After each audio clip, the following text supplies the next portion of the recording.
Hi guys. Tonight, we slip into a room that smells like dust, baked clay, and old paper that has been warmed by too many curious hands. You are here in the hush, where the lights feel soft and the outside world feels far away. And in front of you sits a small tablet, palm-sized, covered in wedge marks that look like tiny bird footprints frozen mid-sprint. You lean closer and realize you are staring at a voice from 5,000 years ago, and you probably won't survive this, in the sense that your brain is about to start rearranging furniture. So, before you get comfortable, take a moment to like the video and subscribe, but only if you genuinely enjoy what I do here. Drop your location and your local time in the comments too, because it is always comforting to know how many other sleepless historians are out there. Now, dim the lights, maybe turn on a fan for that soft background hum, and let's ease into tonight's journey together. You rest your fingertips near the clay without touching it, because the first rule of handling history is do not be the reason a museum guard develops a twitch. The tablet sits under glass, but you can still feel its presence, like it is quietly judging you for having soft hands and a very strong opinion about caffeine. Cuneiform is not pretty in the way a painted fresco is pretty. It is practical, like someone invented writing and immediately used it to track barley, argue about property, and quietly complain about co-workers. And that is the first little grounding fact to hold on to. In ancient Mesopotamia, people used cuneiform on clay tablets for administration, trade, and literature. And the city of Uruk is often tied to the early growth of writing itself. Your mind wants to leap to star gods and cosmic secrets, but the tablet in front of you begins with something mundane, which is honestly the most believable way any mind-blowing revelation starts. You breathe in, slow and steady, and you imagine the tablet fresh from a scribe's hand. Clay is damp. The stylus is reed-cut and sharp, and every wedge is pressed with deliberate rhythm. You can almost hear it. Tap, press, lift, tap, press, lift, like a heartbeat with paperwork. The room around you is modern, climate-controlled, politely lit, but your imagination has no such budget. It drags you into a temple storehouse where baskets of grains sit stacked and sealed, and a young scribe sits cross-legged, shoulders tense, trying not to mess up a line that might matter to a priest. The word Anunnaki starts to hover in your thoughts like a moth near a lamp. It is a name that has been inflated by modern storytelling into something huge, shiny, and slightly suspicious. But in the older world, this name points toward a group of divine figures, often linked to the highest gods and the ordering of the cosmos. Not a single character with a dramatic cape. You picture them as a committee, because ancient pantheons love committees. You know, like a cosmic meeting where someone says, Item 1, establish the rules of reality. And someone else says, can we circle back to storms? I have a strong storm idea. You lean closer to the tablet again and let your attention settle on a different kind of question. When these texts talk about humans, what do they assume is inside you? Not your organs, not your bones, but the thing that makes you feel like you are you. The Sumerian world doesn't package the soul in the neat, modern box you might expect. Their language circles around breath, life force, name, fate, and the strange persistence of identity. It is not one clean term that maps perfectly onto your idea of a soul.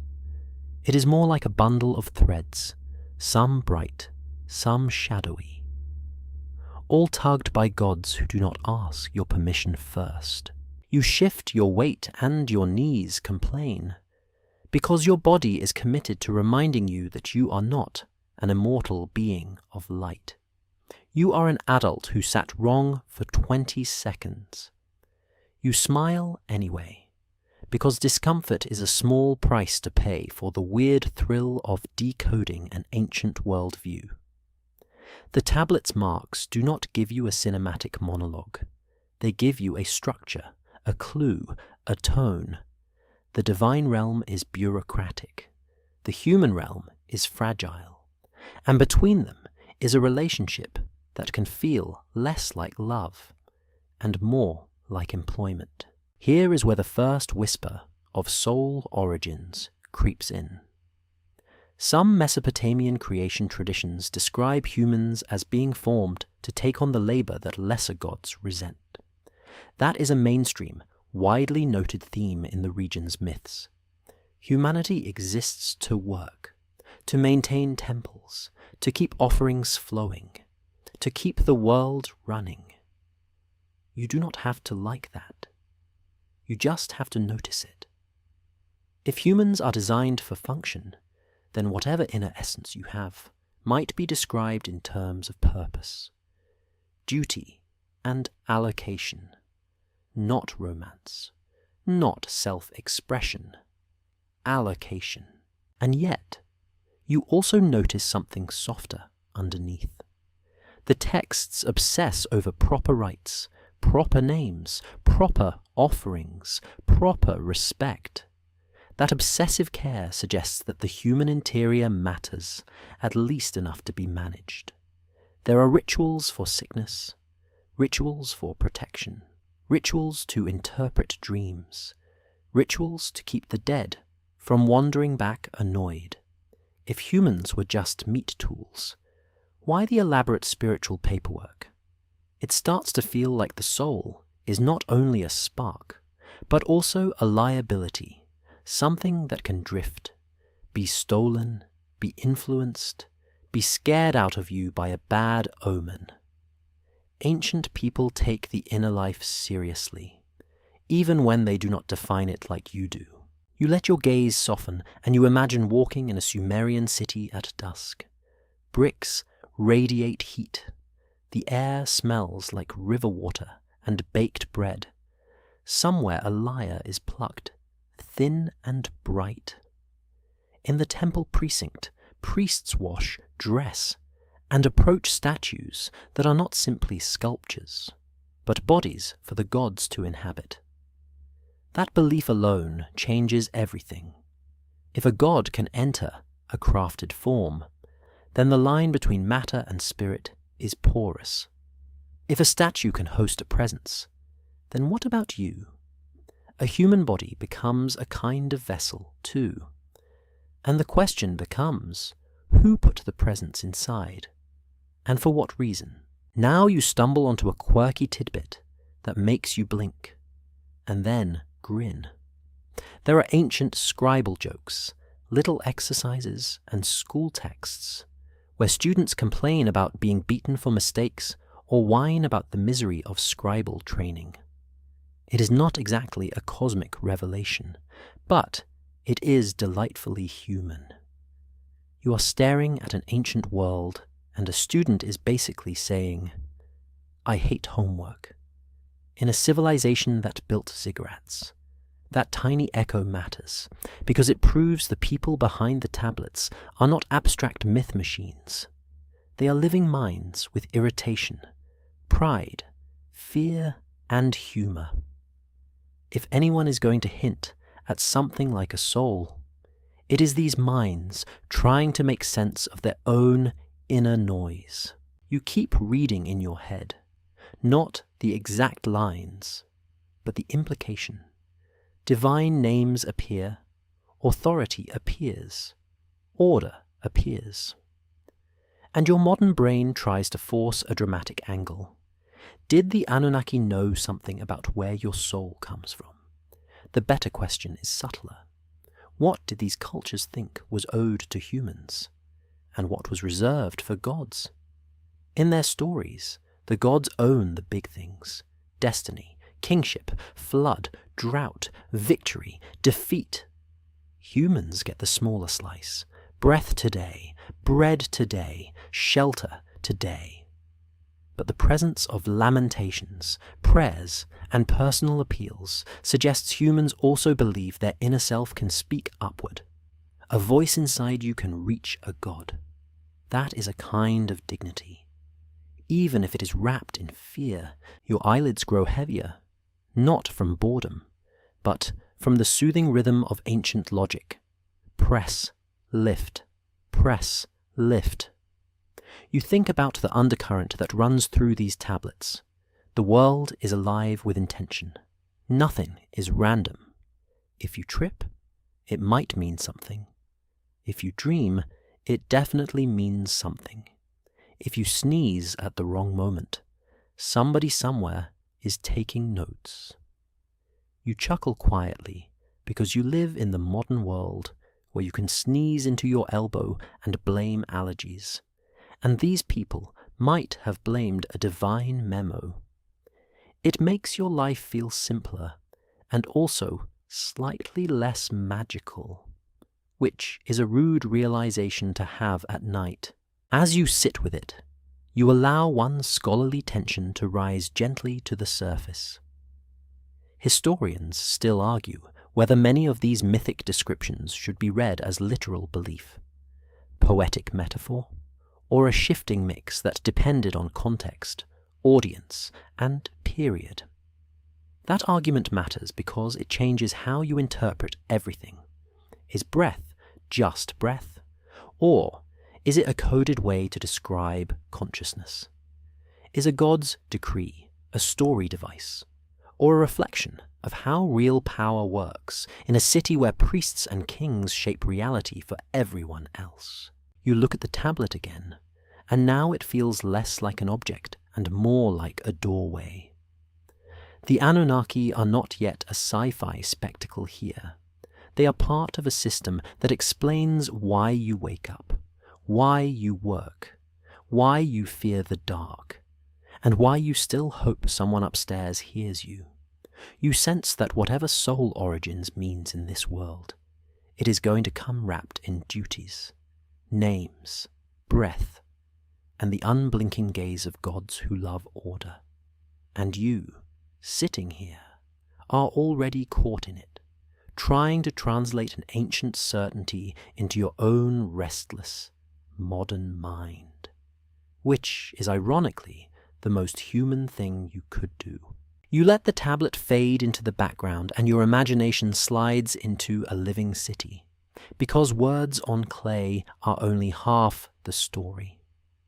The other half is the people who decide which words get copied, which ones get hidden, and which ones get recited out loud when everyone is listening.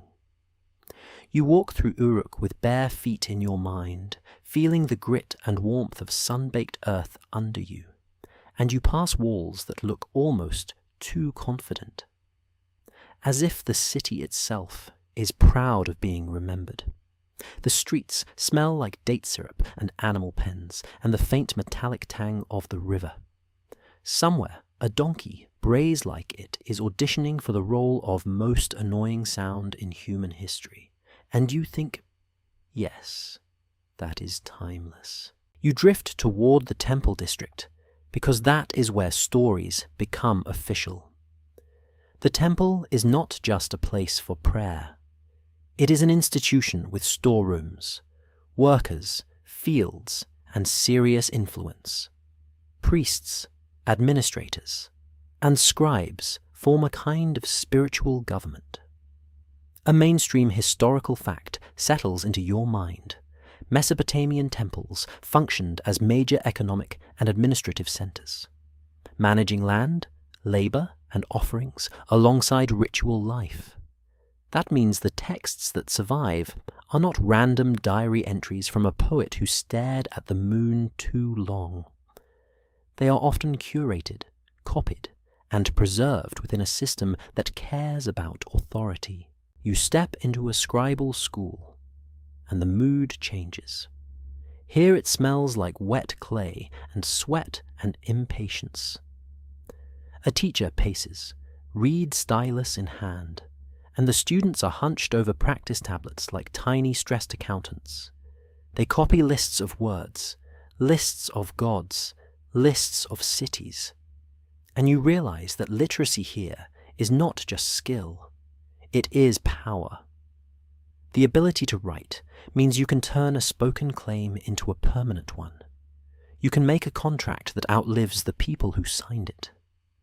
You can inscribe a prayer that can be repeated word for word until it feels like the gods themselves expect it.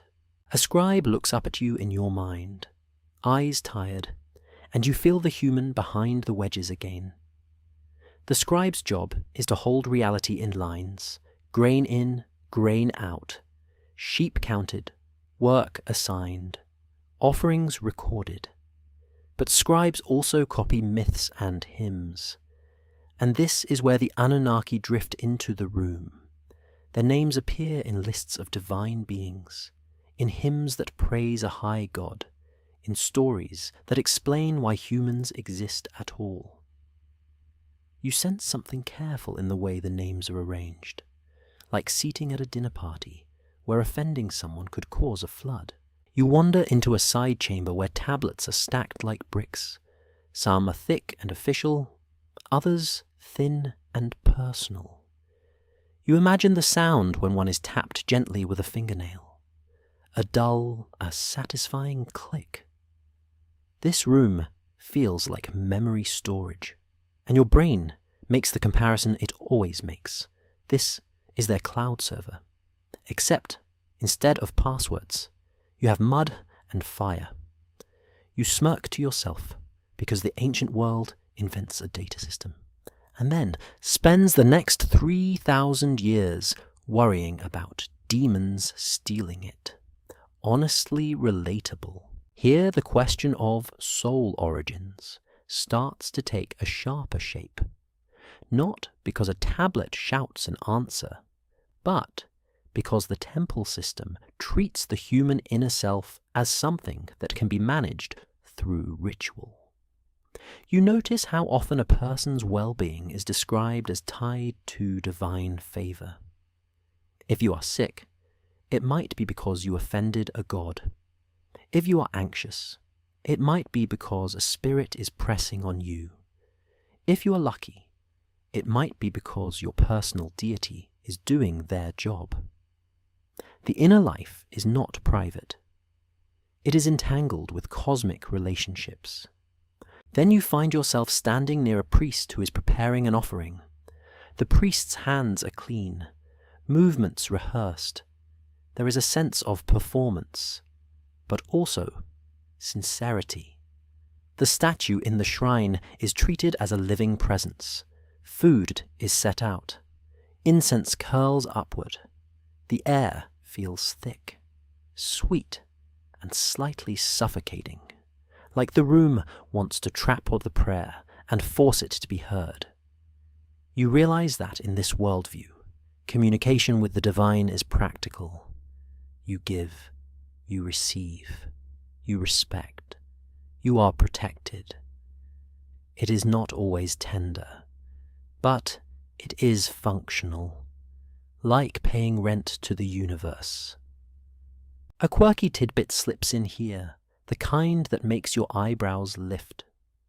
Some Mesopotamian rituals involve transferring impurity or misfortune onto an object or animal, a kind of spiritual scapegoat maneuver.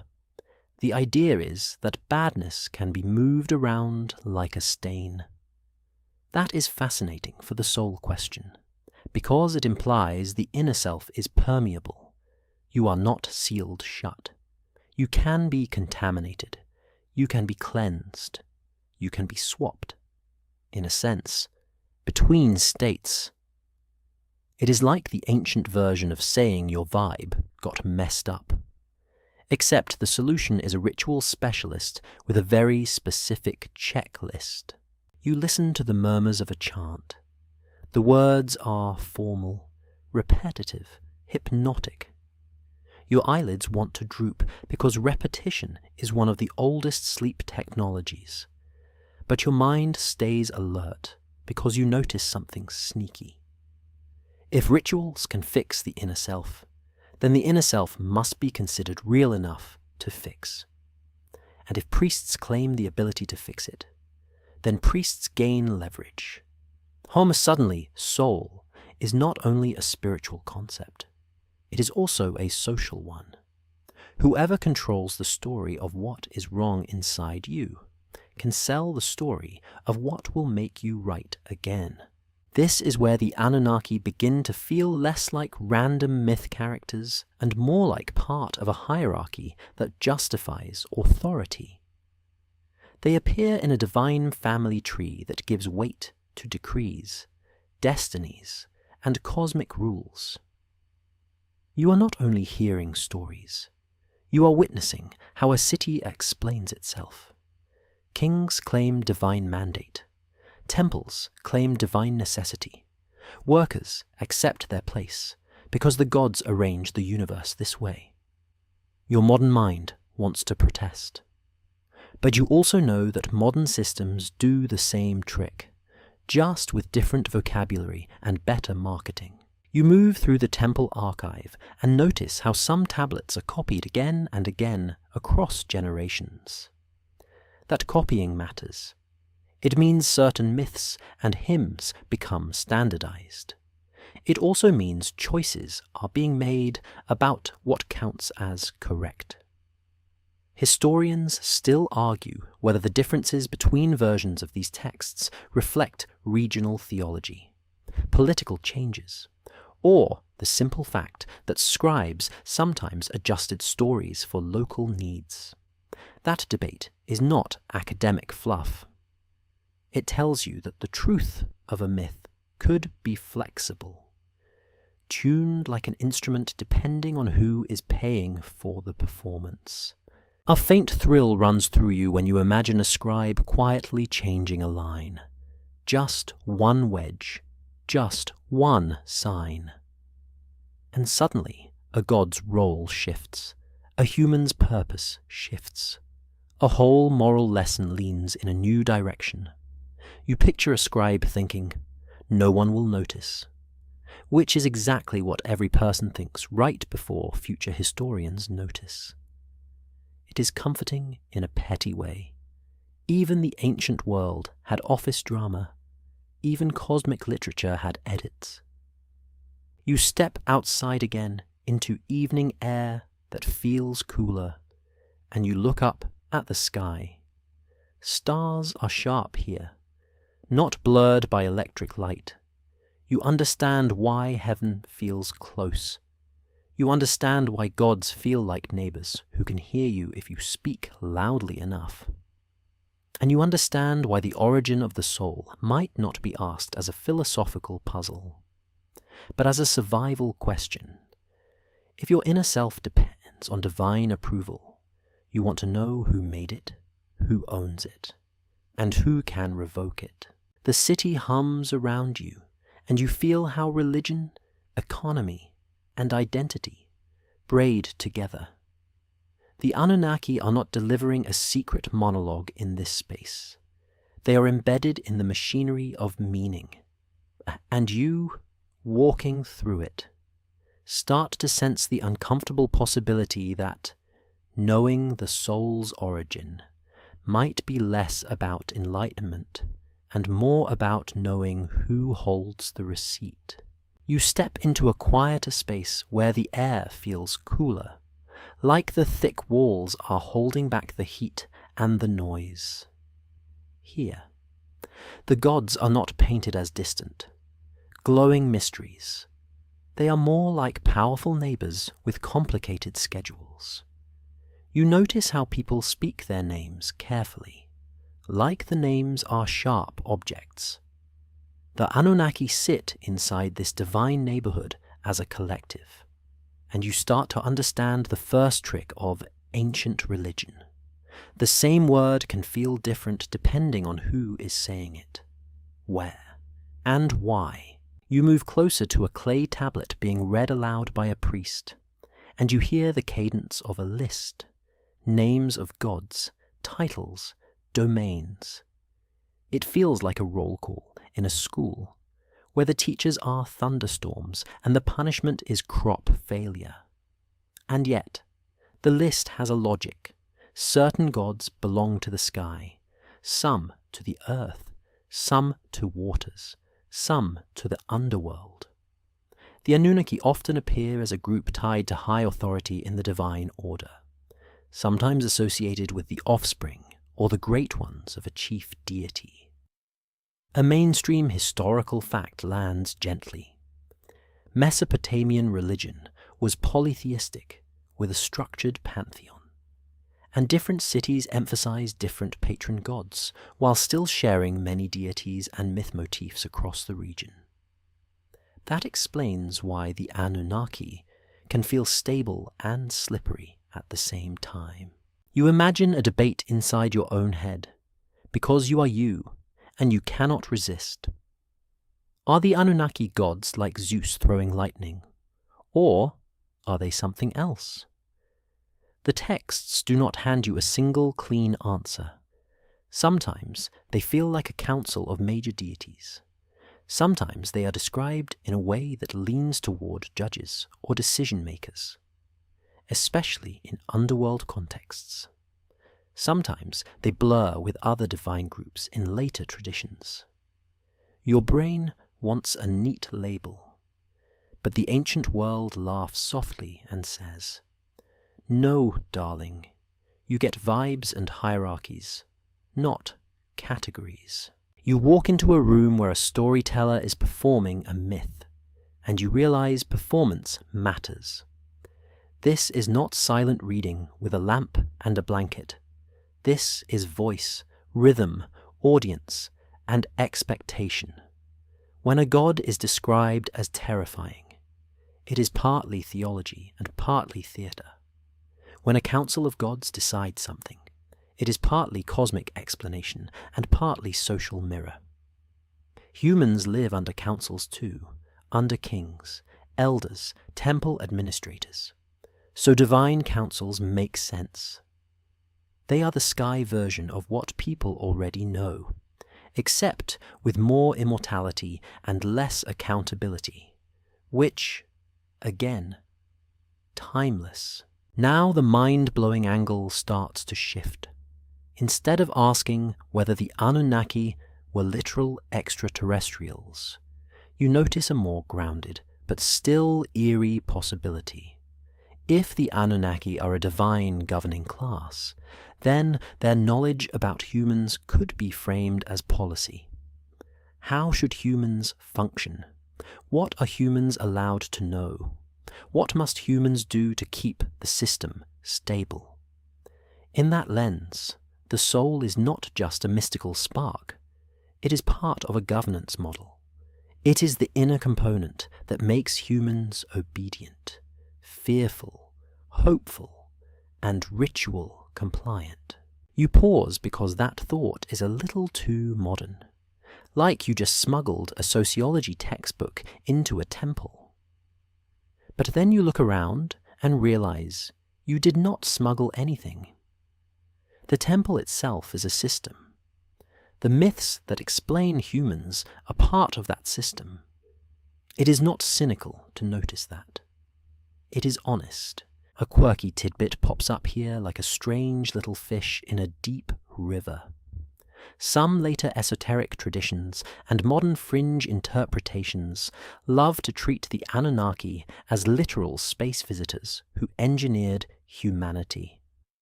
And they often point to the idea of gods coming down as if it is a landing sequence. But in the ancient language, coming down can also be a poetic way of saying divine presence enters the human realm, such as a deity's power manifesting in a temple or in a king. The tidbit is not that the fringe claim is true. The tidbit is that a single phrase can be magnetized by modern imagination and made to carry a whole science fiction suitcase. It is a reminder that your mind is always tempted to upgrade old metaphors into new technologies. You stand near a carved doorway where protective figures are painted, and the whole space feels like it is designed to keep unseen forces in their proper lanes. You realize that the divine world is crowded. There are gods, spirits, demons, ghosts, and personal deities, all overlapping like layers of weather. In such a world, your inner self is never alone. Something is always trying to influence you, bless you, curse you, or simply notice you. If the Anunnaki are at the top of that stack, then the soul's origin becomes a question of jurisdiction. Whose territory is your inner life? A priest recites a formal line, and you catch a recurring theme: decree. The gods decree destinies. They set boundaries. They assign roles. The idea of destiny in Mesopotamian thought often feels written, fixed, and recorded, like cosmic administration. This is where the judge vibe of the Anunnaki grows sharper. If they are the ones who participate in deciding fates, then their knowledge of the soul is not a poetic curiosity. It is procedural. They would know because they decide the terms of your existence. Historians still argue whether specific divine group names like Anunnaki shifted meaning over time, especially as Sumerian traditions blended into Akkadian and later Mesopotamian cultures, with gods being reinterpreted, merged, or emphasized differently. That debate matters for you as you stand here, because it warns you that any single definition you cling to might be a snapshot, not a permanent identity card. The Anunnaki are not one frozen concept. They are a moving label across centuries. You wander through a marketplace in your mind to shake off the heaviness. People barter for fish, grain, cloth. A child laughs, then immediately trips, then looks around like the ground betrayed them personally.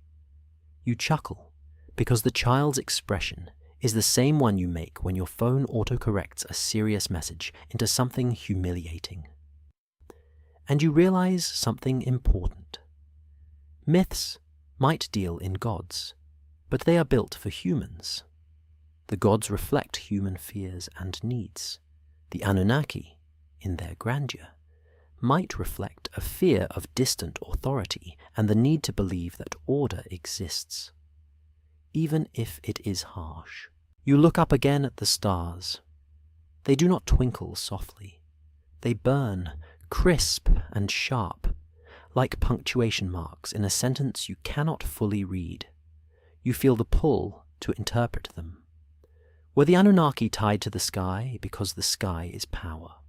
Because storms decide crops? Because the sun decides life? Or because people always imagine their rulers above them?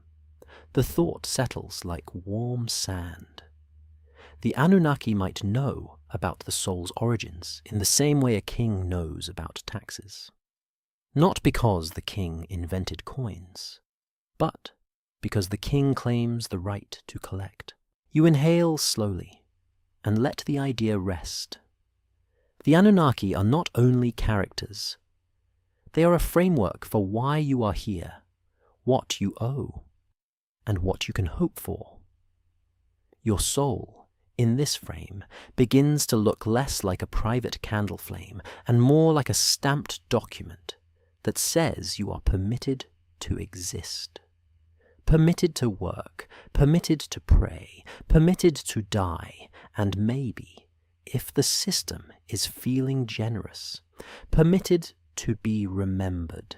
You drift into a smaller chamber, where the noise of the city softens to a distant blur, and the air tastes faintly of incense and cooled oil lamps. Here the questions turn inward. Not the grand question of which god rules which river, but the intimate question of what animates a person. You sit on the floor, legs folded, and you imagine a ritual specialist speaking in a low, steady voice, like someone reading instructions for something delicate and dangerous. The words are not meant to entertain. They are meant to work. You focus on the simplest human sign of life, breathing. It is so ordinary that you only notice it when it is hard. In Mesopotamian thought, breath is not just a mechanical function. It is a sign that life is present, and the language around life force can overlap with ideas of spirit, vitality, and the thing that can leave you. You inhale slowly, and you realize how easily ancient people could picture life as something that enters and exits. Your breath is a visitor.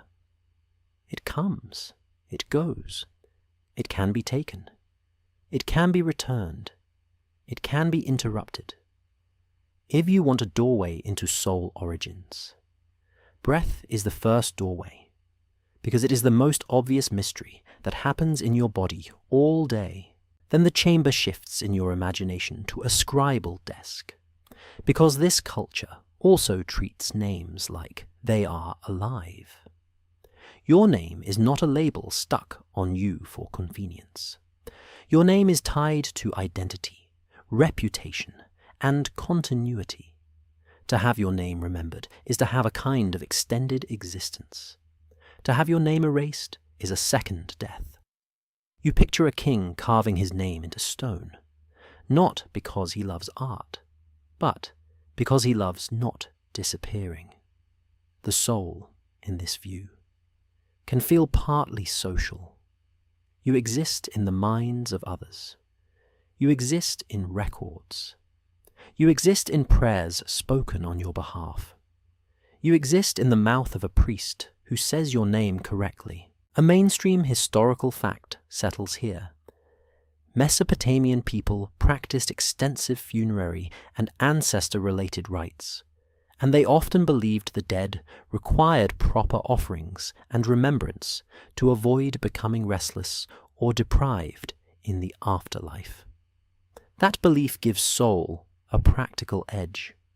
The inner self continues in some form, but it needs support. It is not a glowing angel floating upward into eternal bliss. It is more like a hungry tenant in a dim place, relying on the living to keep the lights barely on. You feel a small chill, not fear exactly, but the weird emotional pinch of realizing how different this is from many modern assumptions. In this worldview, the afterlife is not necessarily a reward. It is a continuation with constraints. That changes how you think about origins. If the soul ends up in a system of rules and needs, then the soul probably began in a system of rules and needs too. It is less fairy tale and more accounting, which is almost funny until you remember you also live inside systems of rules and needs, except yours are called insurance and taxes. A ritual specialist lifts a small bowl in your mind. Water glints in lamplight. The person murmurs words that sound like they are aimed at an unseen listener.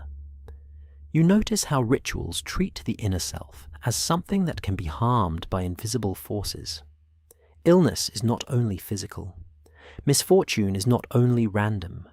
The inner self can be seized or pressed or confused. This implies a model of the human person that is layered. There is the body, but there is also the part that reacts to omens, dreams, and divine moods. You are not only flesh, you are also a target. A quirky tidbit slides in, strange and intimate. Some Mesopotamian medical magical texts describe conditions in a way that mixes physical symptoms with spiritual explanations, and treatments can involve both herbs and incantations. To you, that looks like superstition. To them, it looks like a complete approach, because the world is not split into natural and supernatural. It is one blended field. The tidbit matters because it suggests the soul is not a separate, lofty thing. It is intertwined with your stomach, your skin, your sleep. Your inner essence is not above your body. It is tangled in it. Now you touch the sharp edge of a bigger idea, fate.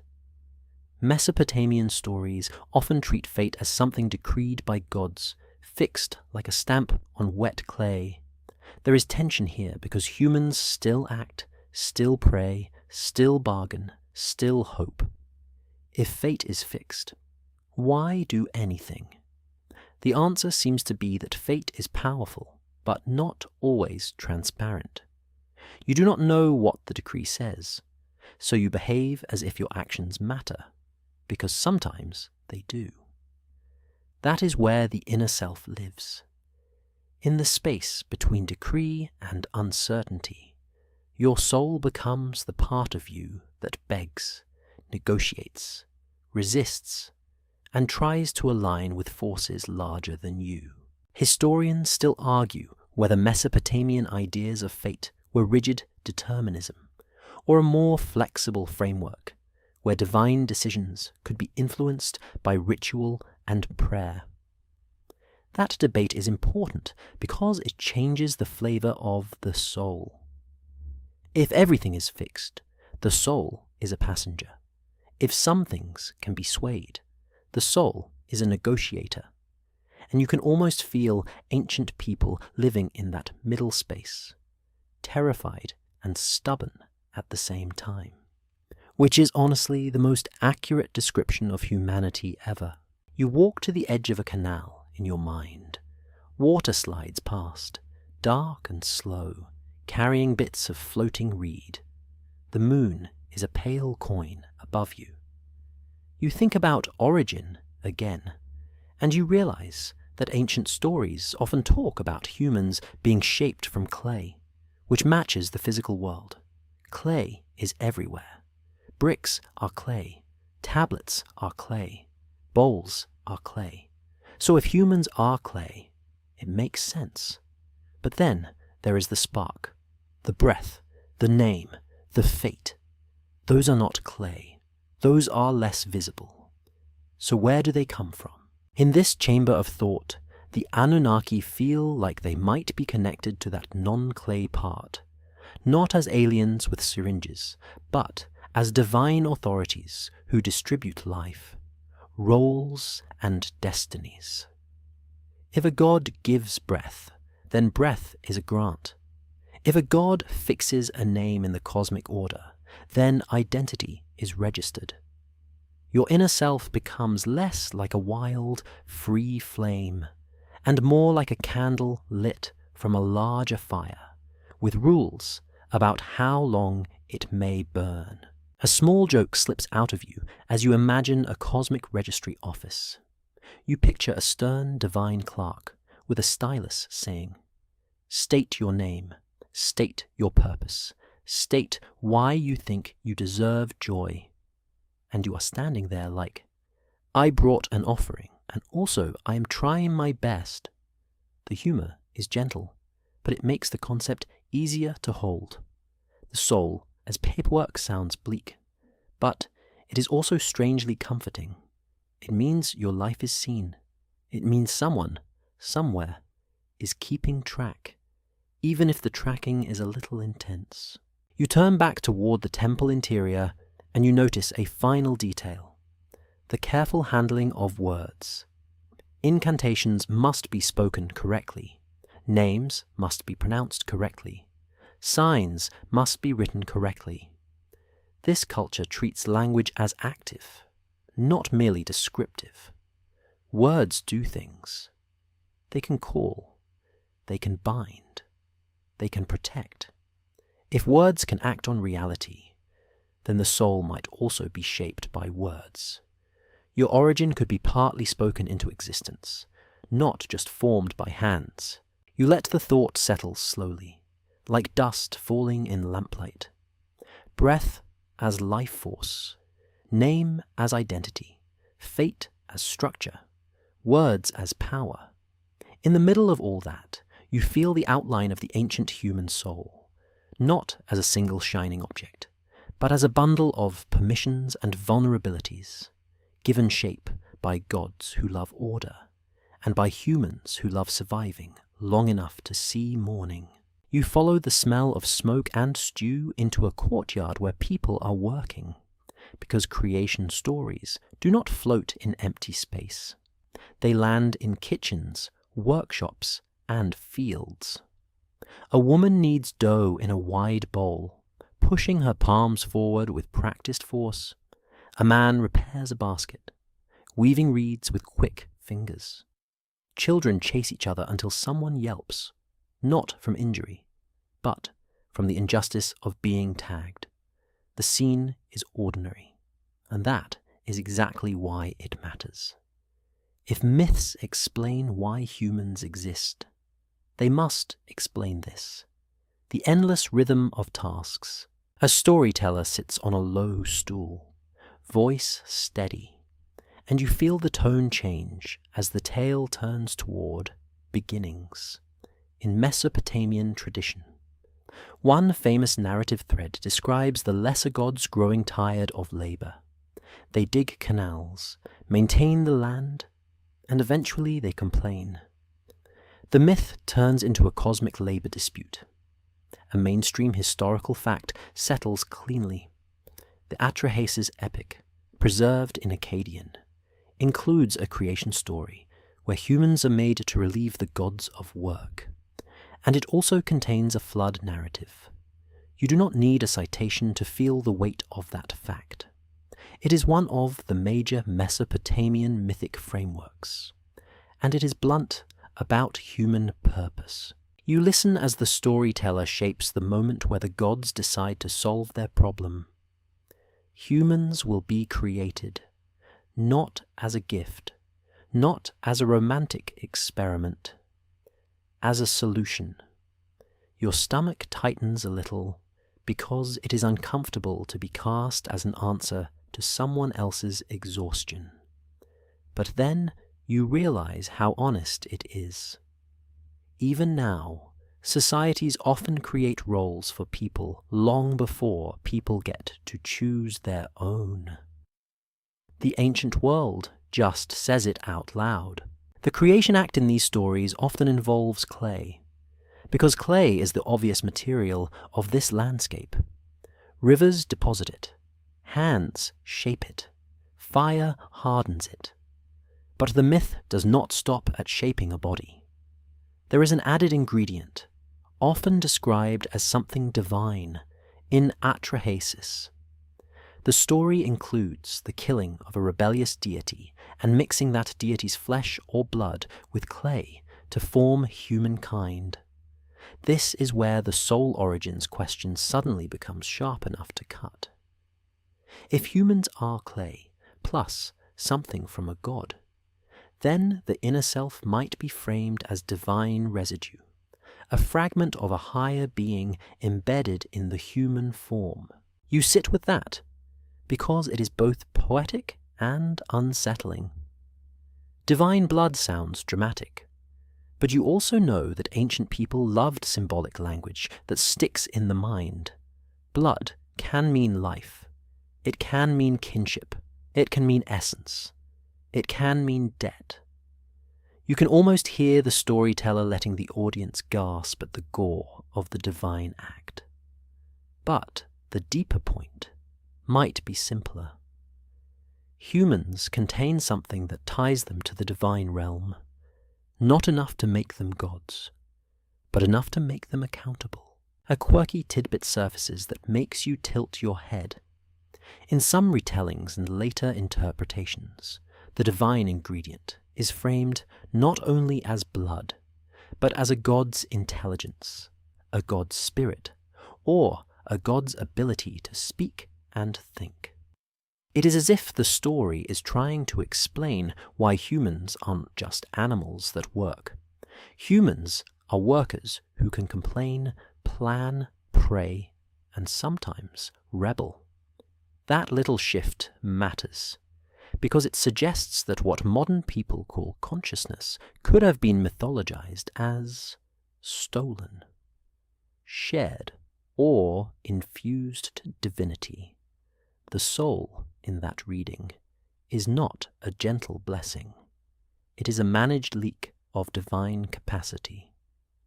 You watch the people in the courtyard again, and now their small frustrations feel different.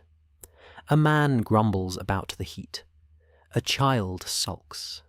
A woman rolls her eyes at someone who is doing a task wrong. These tiny acts of attitude suddenly resemble the mythic frame.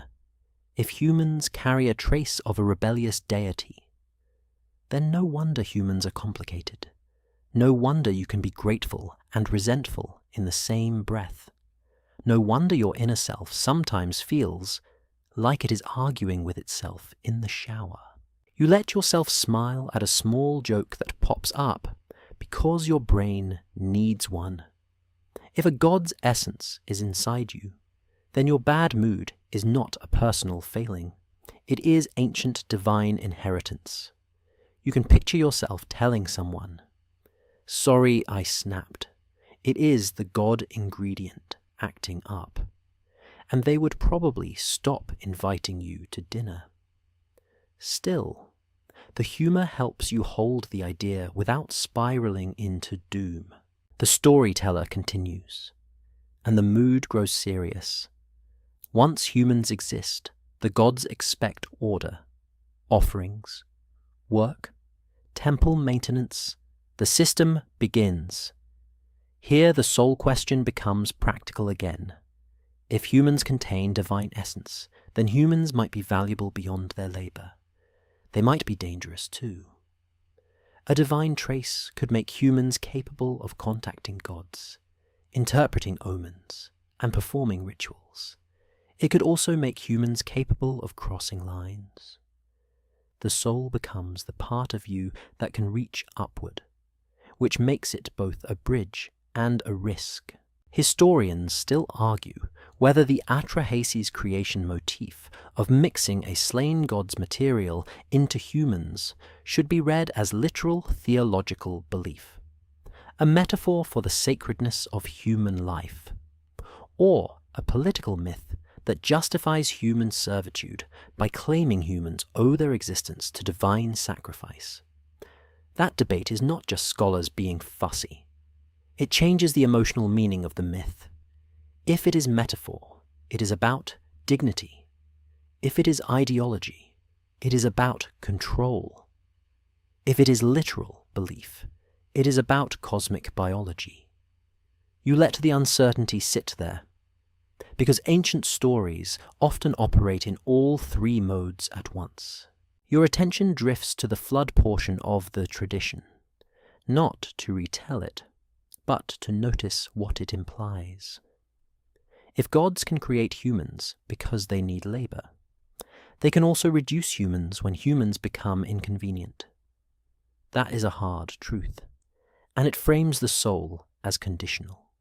Your inner essence might not guarantee protection, it might guarantee responsibility. The gods can give, and the gods can take. The soul's origin, then, might be tied to divine utility rather than divine affection. You watch a priest pour a libation in your mind. The liquid darkens the ground. The gesture is calm, practiced, almost tender. Humans respond to the myth by feeding the gods, appeasing them, staying useful. The soul becomes the part of you that fears being discarded, and therefore clings to ritual. This is where the story gets quietly psychological. Even if you do not believe in these gods, you recognize the feeling. You behave because you want safety. You conform because you want stability. You offer because you hope someone powerful stays pleased. You step away from the courtyard into a narrow lane, and the night air cools your skin. The stars above feel indifferent. You think about the divine ingredient again, and you realize it carries a strange comfort. If there is something divine inside you, then your inner life is not accidental. your longing, your curiosity, your sense of right and wrong, your fear of death. All of it becomes part of a cosmic story. Even if the story is harsh, it gives shape, and yet there is a sting. If your soul begins as a mixture designed for work, then freedom is not the default. Freedom is something you would have to claim. You walk slowly, letting that thought settle, feeling it like a warm stone in your pocket, heavy but real. You step into a workshop where clay is being worked in silence, and it feels fitting, because the idea that humans are clay plus something else keeps tugging at you. A potter's wheel spins, steady and hypnotic. Hands press inward, then upward, coaxing shape from mud. The potter does not talk much. The work itself is the language. You watch the vessel rise, and you realize why ancient storytellers loved clay metaphors. Clay is humble, common, and transformable. But once fired, it becomes stubbornly permanent. That is you, in myth form, shaped, altered, then hardened by experience.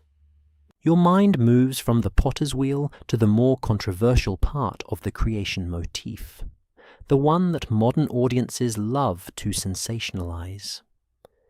The divine ingredient is not always handled as gentle symbolism. In some interpretations, it becomes a literal blood mix theory. A god is killed. The substance is mixed into clay, and humanity is born with a trace of divinity. The theory becomes a magnet for modern claims about genetic engineering, alien DNA, and secret origins.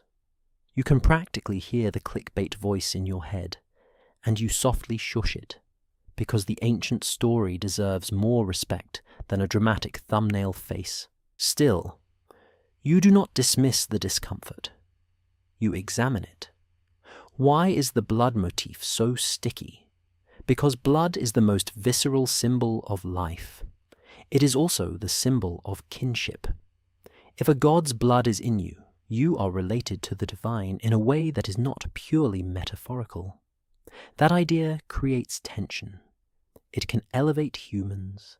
It can also bind them. Kinship implies obligation. If you are made from a god, you might owe the god something, and that debt can be framed as service, worship, and obedience. You step out of the workshop and into a small courtyard where a healer is preparing remedies. Bowls of crushed herbs sit beside a cup of water. The healer speaks softly while working, and you notice again how physical and spiritual explanations blend. You wonder whether the divine ingredient could have been a way to explain why humans are affected by invisible forces. If your inner life is partly divine, then spiritual sickness makes sense. You are tuned to the divine frequency, and sometimes the signal hurts. A mainstream historical fact settles into place. Mesopotamian medical practice often combined empirical treatments like plant-based remedies with incantations and ritual actions, reflecting an integrated view of illness. This matters because it tells you they did not compartmentalize the body and the soul like modern categories often do. If the soul exists, it is not floating above the body. It is embedded, entangled, and affected by the same world that affects your skin and lungs. Now you confront the modern temptation head-on. What if the blood mix is literal, like a primitive description of engineering? Your mind tries to build a bridge from clay and blood to lab and gene, because you live in a time where engineered life is not fantasy. But you also know ancient texts use vivid substances to communicate abstract ideas. Clay can mean formed matter. Blood can mean life. A slain god can mean transferred authority or transferred vitality. A ritual killing can mean the cost of creating order. The story does not need microscopes to be meaningful. A quirky tidbit slides in, and it is the kind that makes you glance around like you are not sure you should be thinking it. Some fringe interpreters point to translations and argue that certain terms imply mixing in a technical sense, as if a recipe is being followed with exactness. Even when scholars caution that such readings are anachronistic, the fact remains that ancient myths often describe creation as a process with steps, ingredients, and procedures. That procedural feeling is what fuels the modern imagination. It is not proof of aliens. It is proof that humans have long imagined life as something assembled, not merely born. You walk along a canal path at night, and frogs chirp from the reeds. The sound is steady, almost like a metronome for thought. You consider another angle. If the divine ingredient is a god's rebellious nature, then the soul's origin includes conflict by design. Humans are not created as perfectly content workers. They are created with just enough inner spark to be clever, and just enough dissatisfaction to require management. In that model, the Anunnaki or the Divine Council would not just know about the soul. They would anticipate it. They would expect humans to be complicated. This is where the concept starts to feel uncomfortably modern again. Systems often want workers who are capable, but compliant. Too compliant, and nothing improves. Too rebellious, and everything breaks. The myth's divine ingredient could encode that balance, the tension between usefulness and autonomy. Your soul becomes the internal engine that can drive you to build a city or burn it down, and the gods, as administrators of order, would be very interested in controlling that engine. Historians still argue whether the violence and sacrifice motifs in Mesopotamian creation stories should be read as reflections of real ritual practices, as symbolic dramatizations of political power, or as mythic explanations for why humans contain both noble and destructive impulses. You feel the weight of that debate because it lands in your own chest. You know you are capable of kindness and spite, patience and rage, tenderness and cold calculation. The myth, in its messy way, tries to account for that mix. You stop near a small shrine in your imagination, a simple niche with a lamp. The flame flickers. You think about what it means to be lit by something that is not fully yours. If your inner spark comes from the divine realm, then you might be subject to recall. You might also be capable of reaching upward. That duality becomes the heartbeat of the soul question. Origin is not only where you come from. Origin is also who can claim you.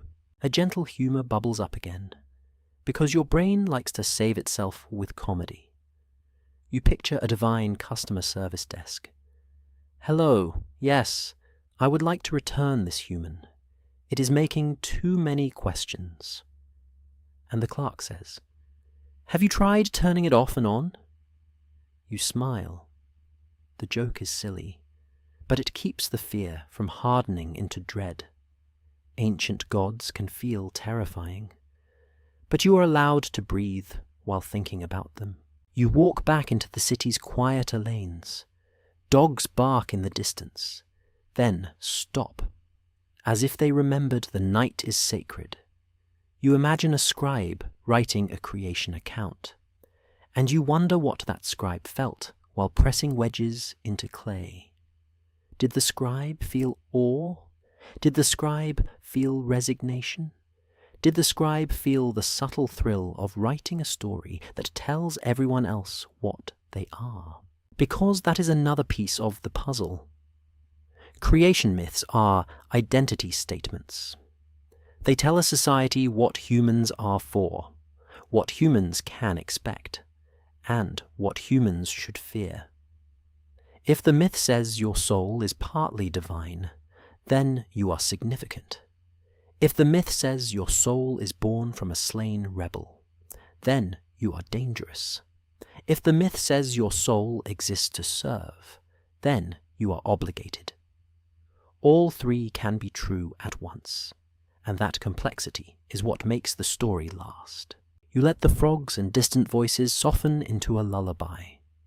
You do not get a single neat answer tonight. Instead, you get a living tension.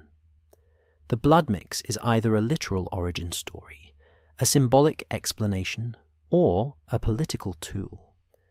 And the uncertainty is part of its power. Your soul, in this ancient frame, is not a private possession. It is a crafted thing, a mixed thing, a thing that carries the fingerprints of gods. Whether those fingerprints are metaphor or memory, you find yourself standing at the mouth of a stairway that seems to sink into the earth, and the air down there feels cooler, thicker, as if it has been waiting a long time for someone to notice it. The living city is loud with trade and laughter, but this place is quiet in a way that makes your ears ring. You take a slow breath and step down, because once you start wondering where the soul comes from, you eventually end up wondering where it goes. The underworld in Mesopotamian imagination is not a glowing paradise or a fiery pit of moral theatre. It is a place with rules, gates, and a heavy sense of inevitability. You picture 7 gates, each one asking something of you, each one taking something from you. Not because it is cruel for entertainment, but because it is a system. A mainstream historical fact settles into your thoughts. In Mesopotamian tradition, the underworld is often portrayed as a shadowy realm where the dead exist in a diminished state. And figures like Ereshkigal are associated with ruling that realm in several myths. The underworld is not a reward for virtue. It is the default address after death. You move through the darkness and your footsteps feel too loud, like you're interrupting an ancient bureaucracy at work. You imagine a hall where the dead gather, not screaming, not celebrating, just existing, as if existence is now a thin blanket, instead of a full body warmth. The dead eat dust in some descriptions, which sounds horrifying until you realize it might be a poetic way of saying there is no real nourishment, only residue. The soul, whatever it is, persists, but it is reduced. This is where the Anunnaki sometimes take on a new flavor. In some later Mesopotamian contexts, the name is used in association with underworld deities or judges. The idea of divine judges fits the underworld perfectly. Someone has to keep the realm in order, decide who belongs where, ensure the gates function. If your soul has an origin that includes divine decree, then the same divine system might also process your soul when you arrive below. The thought is oddly modern again, like your soul is a file moving from one office to another. You resist rolling your eyes, but you do it anyway, because you are not built for eternal paperwork. You walk deeper, and the darkness is not empty. It is full of presence, not monsters jumping out, but a sense of watched quiet. You realize that a culture that invests heavily in proper burial and offerings does so for a reason. The dead matter. But the dead are also potentially dangerous. If neglected, they might become restless. That is not just ghost story fun. It is a social warning. take care of your obligations, or consequences leak into the living world. The soul, then, is not only personal, it is relational. It depends on what others do for you. A quirky tidbit creeps in here like a cold draft. Some traditions in the region include the idea that the dead can return in dreams or as disturbances if proper rites are not maintained, and ritual specialists might be called to address the issue. This implies that the boundary between living and dead is not sealed. Sleep becomes a thin door. Grief becomes a kind of rope. If the soul can still tug on the world, then its origin might also be imagined as something that can be tethered, bound, or released. You pause at an imagined threshold, because the underworld is also where identity gets tested. If life is tied to breath and name, then what is left when breath ends? In some Mesopotamian thinking, a person's continued existence after death is linked to remembrance and offerings. The name still matters. The family still matters. The rituals still matter. This tells you something uncomfortable about the soul. It is not fully independent. It is partly sustained by social continuity. Yourself in the dark depends on whether someone upstairs still says your name and still pours water. You picture a small cup of water being poured onto the ground in a funerary rite. The sound is soft, almost tender, and your throat tightens, because even across millennia, the act feels recognizable. Humans still do this in different ways. Flowers, candles, prayers, photos. The impulse is the same. Do not let the person vanish entirely. In this ancient frame, that impulse is not only emotional, it is functional support for the dead. Now the underworld logic pushes you toward a fresh angle on soul origins. If the soul's destination is a regulated realm, then its origin might also be regulated. Perhaps the soul is not a wild thing that appears spontaneously at birth. Perhaps it is assigned, registered, granted. This is where the divine council vibe returns, but with colder lighting. You imagine gods setting the terms of life and death, deciding who gets a long breath and who gets a short one. It is not fair. It is not meant to be. It is order, not justice. Historians still argue whether Mesopotamian underworld descriptions reflect a unified, widely held belief, or a patchwork of poetic motifs that varied by time, city, and genre of text. That debate matters because the underworld is a mirror for how people understand the soul. If the underworld is consistent and administrative, the soul looks like a citizen.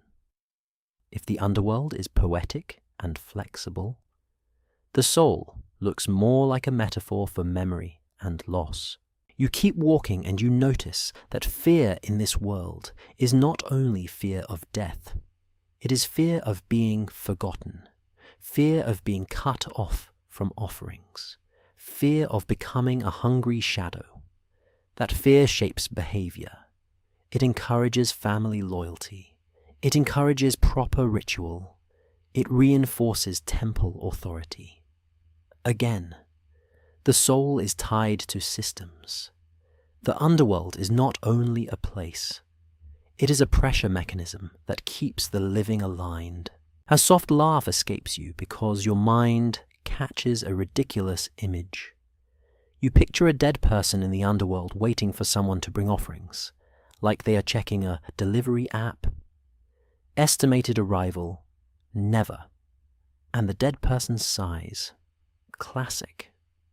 The joke is silly, but it highlights the point.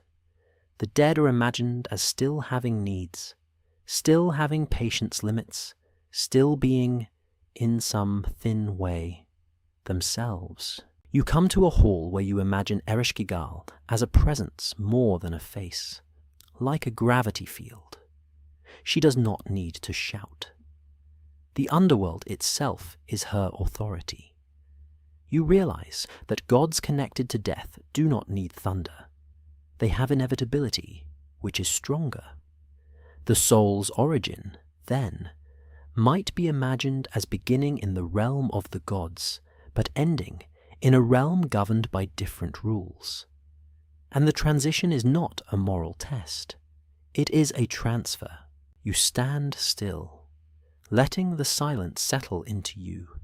If your soul contains divine essence, it does not escape the underworld. If your soul is breath and name and fate, it still passes through gates. That tells you something blunt. Divinity in humans does not equal immortality in comfort. It equals connection. It equals participation in a cosmic order that includes decline. The underworld is not proof that the soul is worthless.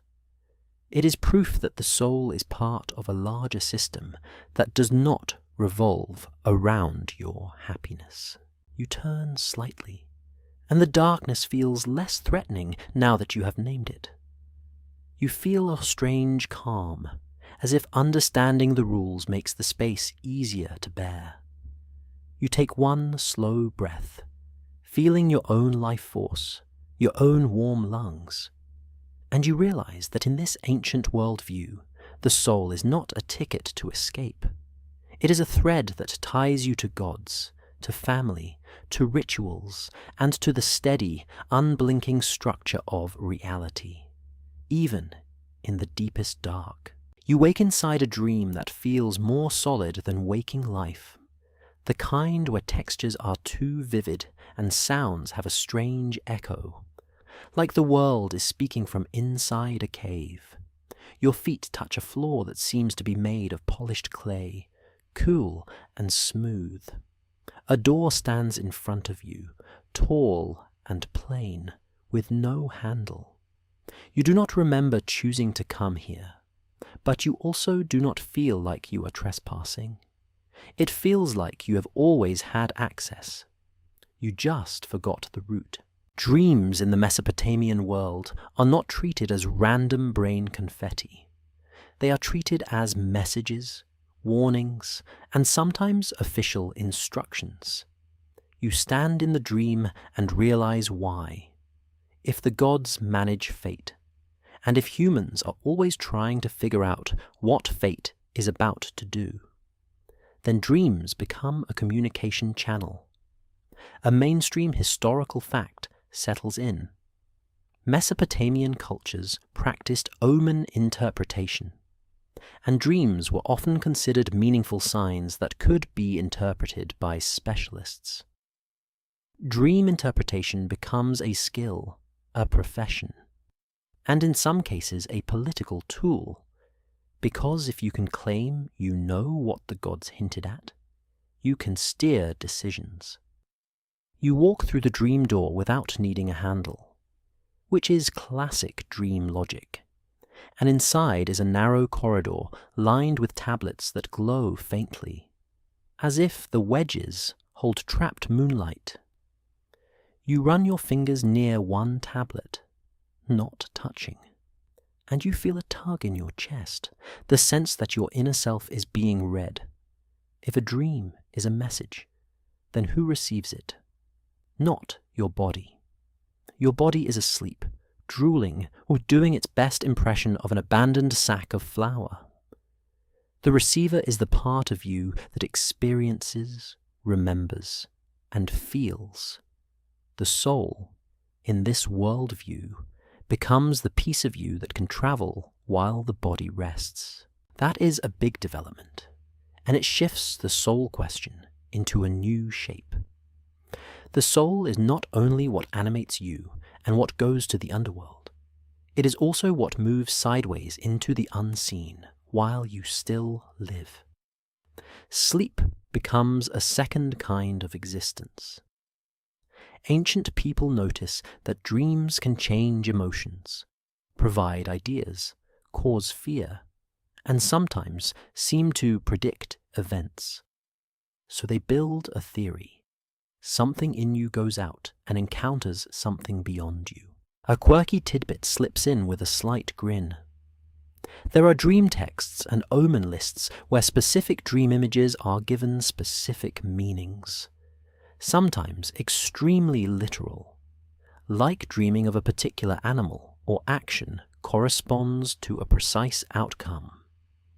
Some of these interpretations can feel hilariously specific to modern ears, like the universe is running on a very picky symbol dictionary.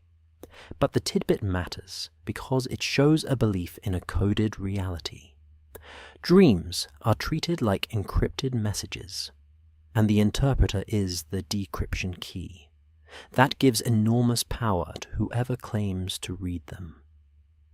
You move deeper into the dream corridor and notice shadowy figures at the edges, not threatening, just present, like attendants.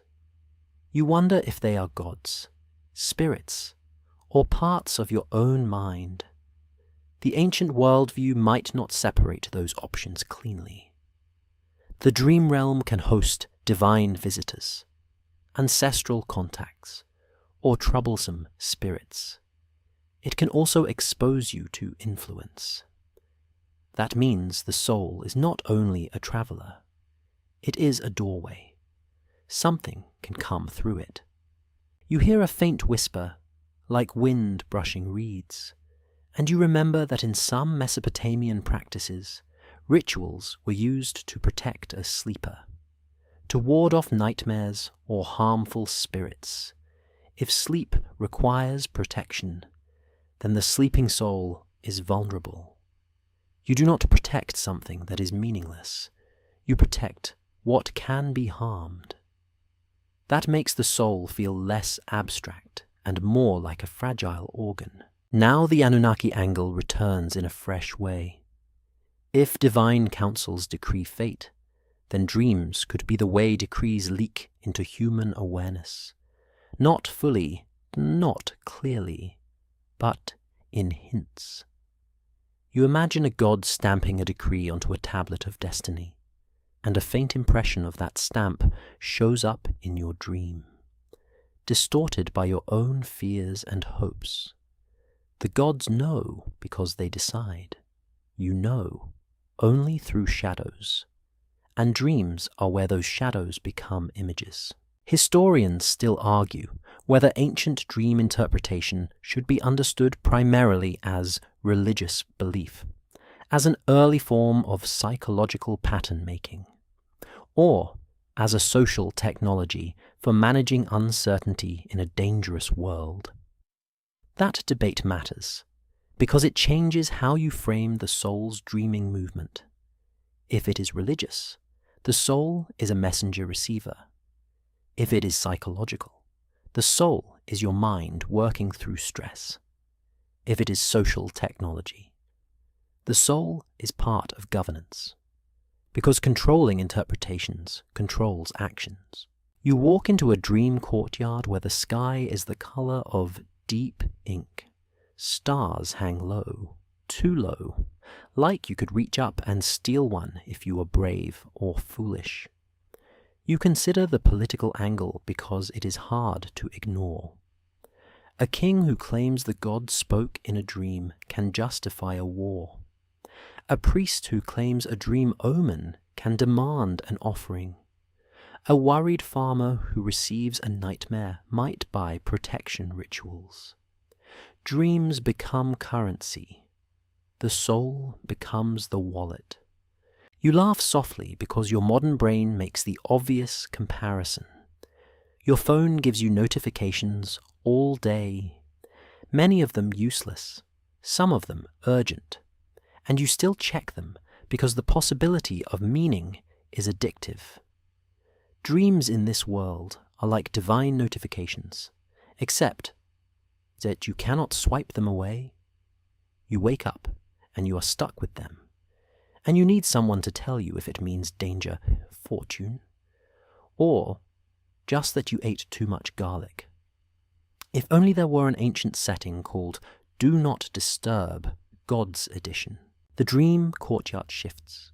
A river appears, silent, reflecting the stars. You kneel and look into the water, and instead of your face, you see a procession of images. A ladder, a bird, a broken jar, a bright crown, a dark gate. Each image feels heavy with implication. You realize that dream symbols are not random. They are built from the materials of daily life: jars, animals, tools, doors. The divine speaks in the language of your world, because that is the only language you know. That means the soul's dream experiences are rooted in earthly reality, even when they feel cosmic. You stand and feel a gentle pull, like the dream is ending. You sense your body somewhere far away, breathing, alive, waiting for you to return. The notion that you can leave and come back is powerful. It suggests that the soul is not only a static essence, it is mobile. It can detach partially. It can encounter the unseen and bring impressions back. This mobility becomes a clue about origins too. If the soul can travel, it might originate from a realm that is not fully tied to flesh. It might be, in mythic terms, alone from the divine realm, temporarily housed in your body. As you drift toward waking, the dream offers one last image, a tablet being pressed into soft clay, leaving a mark. The mark remains even when the hand is gone. You wake with that image clinging to you. You understand why ancient people treated dreams as real. They leave marks on the inner self. They can change you without touching you. And that makes dreams a second doorway in the soul's story, a place where divine knowledge, human anxiety, and the mysterious mechanics of consciousness all meet in the dark. Whispering in symbols, you spend the next day trying to decode. You walk into a grand hall that feels like it was built for ideas rather than people. The ceiling is high, the columns are thick, and the air carries that faint scent of cedar and dust that always makes you think of old chests and older secrets. At the center of the hall sits a low table with a spread of tablets. Not stories this time, not prayers, not the emotional stuff. These tablets feel like rules. You can sense it in the way the wedges are arranged, orderly and crisp, like someone wrote them with a straight spine and zero patience for improvisation. A priest, or perhaps a divine attendant, hard to tell in this half-dreamlike space, speaks a word that feels heavy, the me. Not me, as in you. The dramatic main character. The me as in divine ordinances, the established powers, the fixed attributes of civilization and cosmos. In Mesopotamian tradition, the me are described as foundational principles that govern everything from kingship to craft to sacred rites. A mainstream historical fact settles. Sumerian literature includes narratives in which the me are treated as essential decrees or powers that structure society and the world, often associated with divine possession and transfer. These are not suggestions. These are reality settings. You lean closer to the tablets, and you imagine each me as a tiny switch that, once flipped, makes a concept exist in the world. Kingship exists because kingship is one of the me. Ritual purity exists because it is one of the me. Music, weaving, truth, deception, justice, even the idea of victory, all treated like things that can be held, granted, stolen, or moved. It is a worldview where abstractions are not abstract. They are objects in the divine storehouse. Your throat tightens slightly as you realize what this implies for the soul. If civilization is built from transferable ordinances, then the human inner self might also be shaped by ordinances, what you call morality, identity, or inner spark could be partially the result of which me humans are permitted to access. In this hall, the soul begins to look less like a mysterious flame and more like a configured set of permissions. You are allowed to feel certain things. You are allowed to know certain things. You are allowed to do certain things. Everything else is locked behind divine authority. A quirky tidbit drifts in like a mischievous whisper. In some lists and descriptions, the me include qualities that seem contradictory or morally messy, like both truth and falsehood, or both peace and conflict. It is as if the divine order is not a clean moral system. It is a full spectrum of human capacity. That is weirdly realistic. The gods do not only grant nice features, they grant the whole toolkit. And that suggests the soul is not designed as purely good. It is designed as fully functional. You circle the table slowly, and the surface of the tablets catches lamplight in a way that makes the wedge marks shimmer. You think about how these ordinances might be linked to the Anunnaki. If there is a divine council that maintains order, it would make sense for such a council to guard or authorize the me. The council would be the board of directors of reality. And humans, in turn, would operate under a limited license. You picture a cosmic terms of service agreement. You did not read it. Obviously. No one reads it. But you are still bound by it. A soft laugh escapes you because you imagine a god scrolling through a tablet and saying, "You agreed to clause 17, and you say, 'I was born yesterday. I did not agree to anything.' And the god says, 'Yes, but you exist, so the agreement applies.' Ancient mythology can be brutal like that. It treats existence as consent, which is not exactly comforting, but it is consistent. You pick up the idea that a soul might be partly a bearer of me, and now you want to know which ones. The most obvious candidates are speech, understanding, and the ability to participate in ritual. Humans can speak to gods, humans can name gods, humans can praise and plead. If naming is powerful, then the ability to name is a sacred capacity. In this framework, the soul's origin could be described as the moment when humans receive the ordinances that allow them to function as ritual beings, not just labor beings. You imagine a ceremony where a god confers a me, like handing over a sealed document. In Sumerian mythic storytelling, gods can possess the me, and sometimes they can be transferred through cunning, negotiation, or theft. This makes civilization feel fragile. If the ordinances can move, then society can change. That means your inner life is also potentially fragile. If a god withdraws a me, what happens to human wisdom, or artistry, or compassion? It is a terrifying thought. Your best qualities are leased, not owned.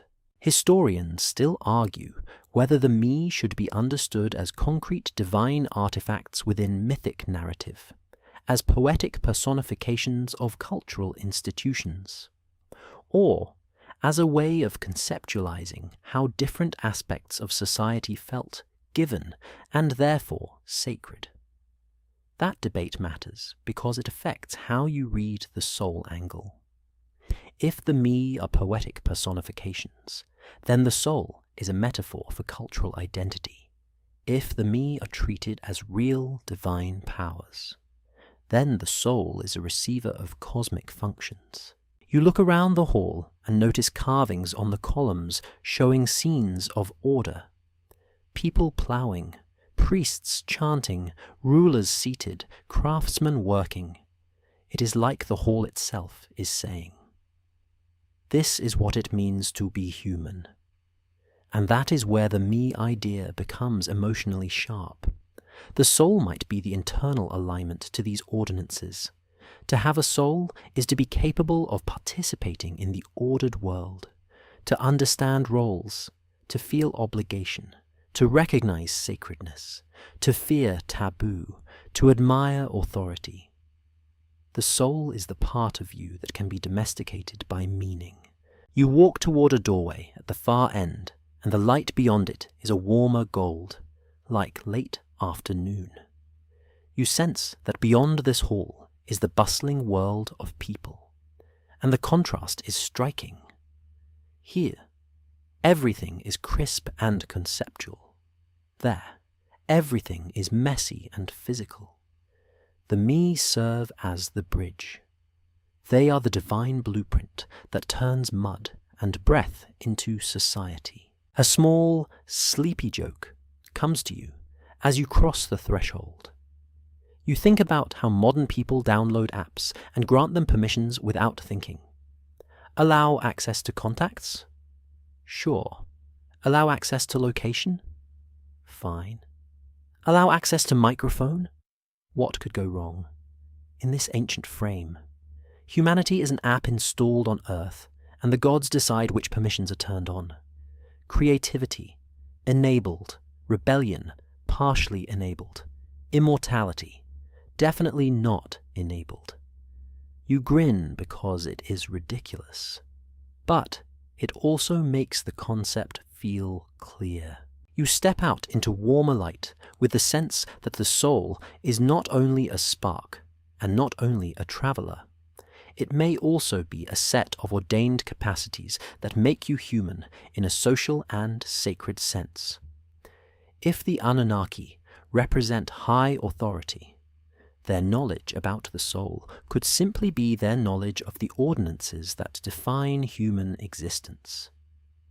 They know the switches. You live inside the settings.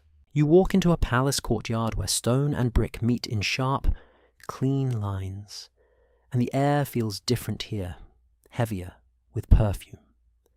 Guarded silence, and the soft threat of consequences. In the street, a mistake is embarrassing.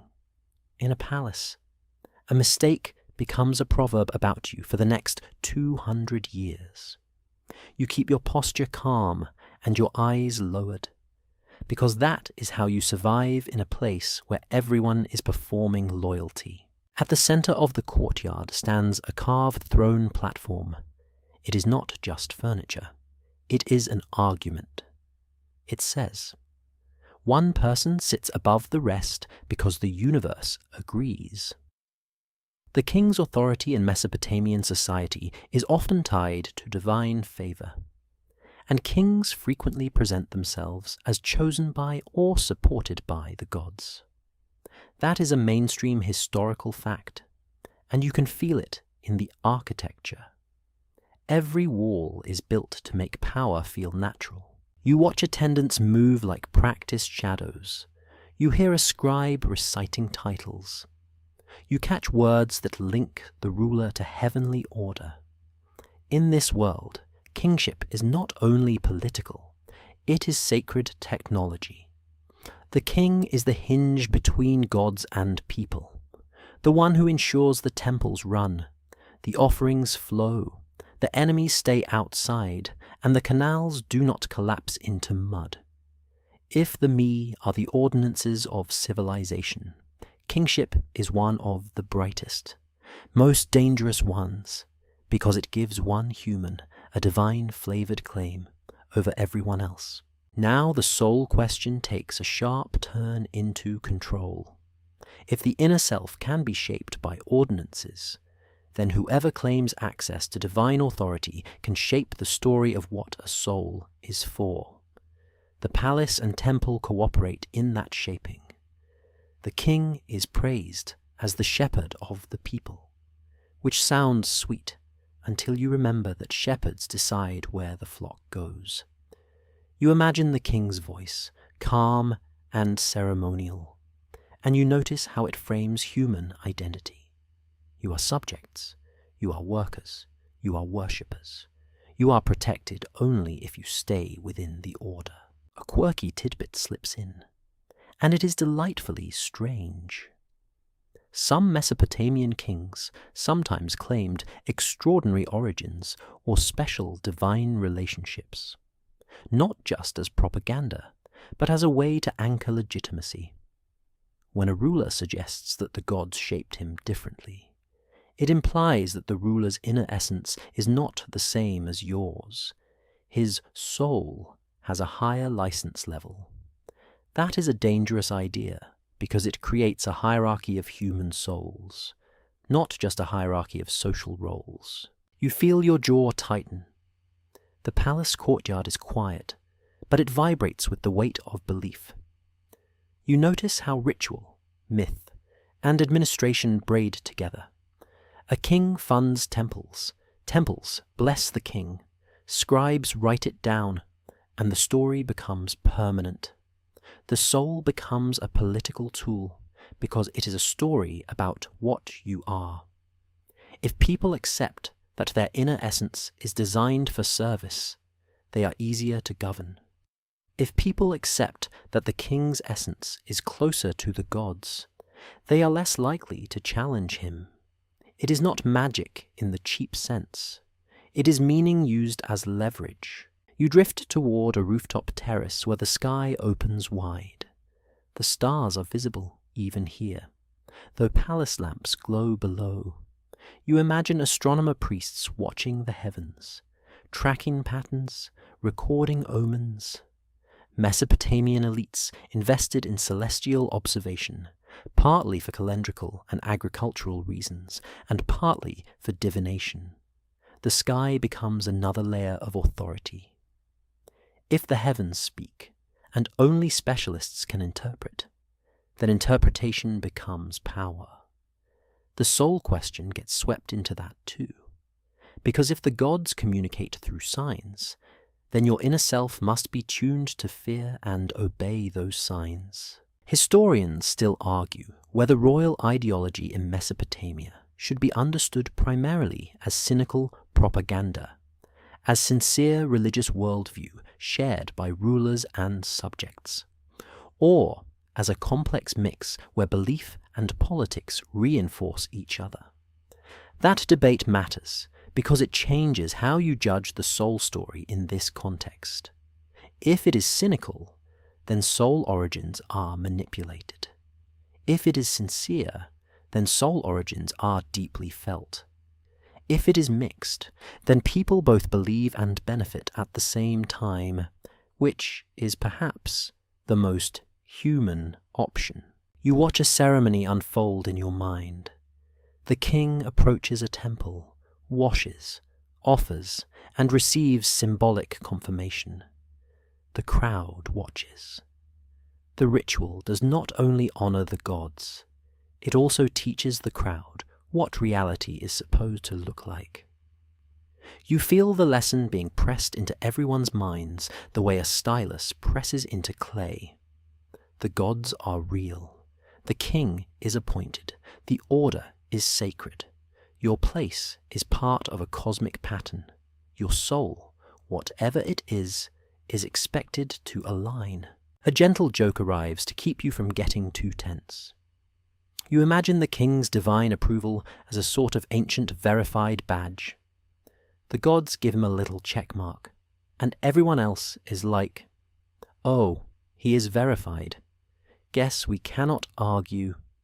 You snort softly. It is silly, but it helps you see how social proof works, even across millennia. People follow what looks endorsed. You lean on the terrace parapet and look down at the city. Fires glow in courtyards. Smoke rises in thin threads. Somewhere a musician plays a repeating phrase on a lyre, and it loops like a thought you cannot shake. You realize that the city itself is a ritual object. The canals, the walls, the temples, the palaces, all of it is built to embody order. A person living in this space would absorb the message daily.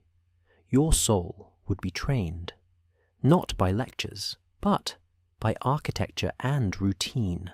You notice one more subtle piece. The palace is not only about the king's ego, it is also about stability. In a world of floods, droughts, raids, and disease, stability is salvation. A strong ruler and a strong temple system can mean survival for thousands. That complicates your feelings. The soul story that reinforces hierarchy might also reinforce cooperation. People might accept obligations because obligations keep canals functioning and grain stored. The soul as duty is oppressive and protective at once. You step away from the terrace and pass a wall carved with scenes of conquest, weapons, captives, tribute. The carving is a warning. The gods favor strength. The king embodies strength. The soul is expected to be loyal. You feel the moral tension again. If your inner essence contains divine spark, why should it bow? But if your inner essence is configured for order, perhaps bowing is part of its design. The palace answers the question without words, because the system demands it. You exit the palace space and the air feels lighter. Even though the night is the same, you carry a new understanding. The story of the soul in this world is not only about where your inner self comes from, it is also about who gets to define it in public. Kingship, celestial signs, temple ritual, all of it forms a web that holds the human interior in place. And the gods at the top, whether named Anunnaki or otherwise, remain the ultimate authors of the script.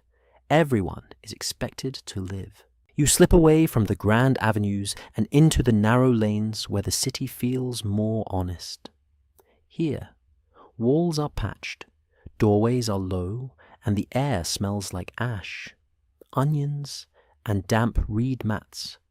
You move quietly, not because you are afraid of thieves, but because you are listening for the places where official stories fray at the edges. The temple and palace speak in polished hymns.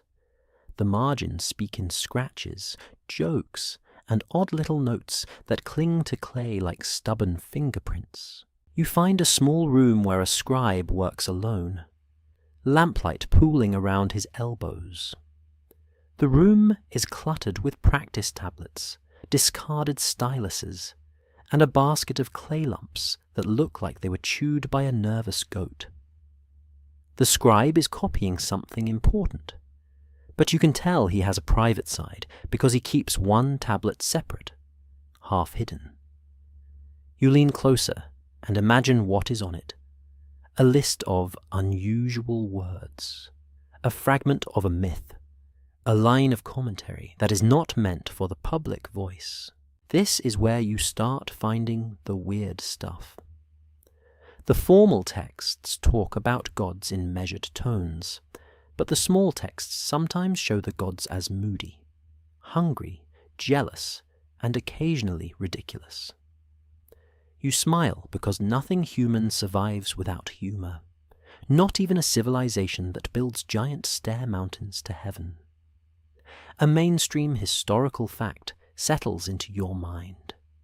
Many Mesopotamian texts survive in multiple genres, including myths, hymns, legal documents, letters, and school exercises. And scribal education involved copying standard compositions alongside lexical lists.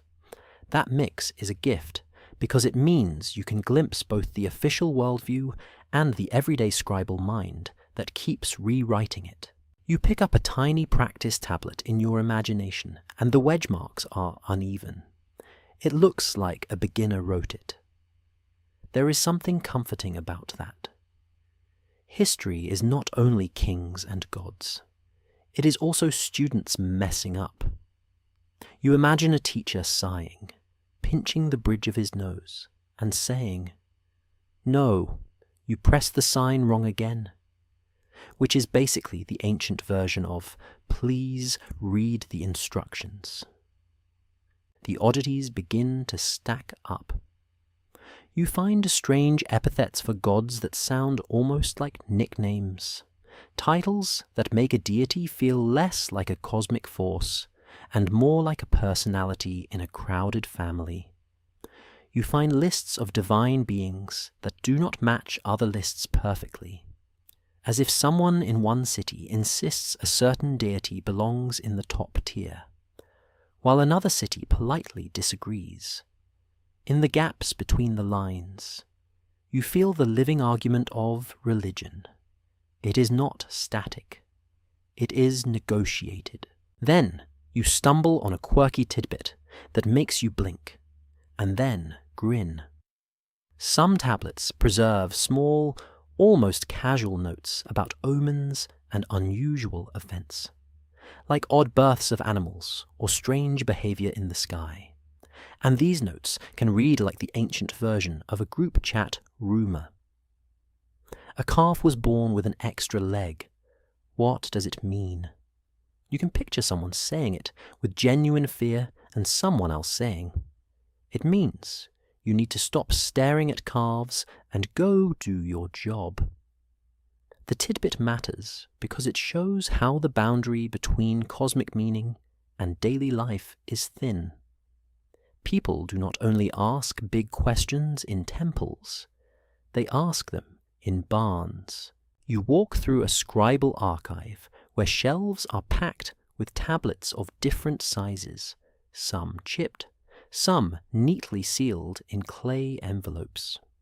You notice marginal marks, corrections, and little signs that look like scribes talking to other scribes through time. A correction here, a variant spelling there, a note that clarifies a confusing line. This is where the mind-blowing feeling becomes quiet and real.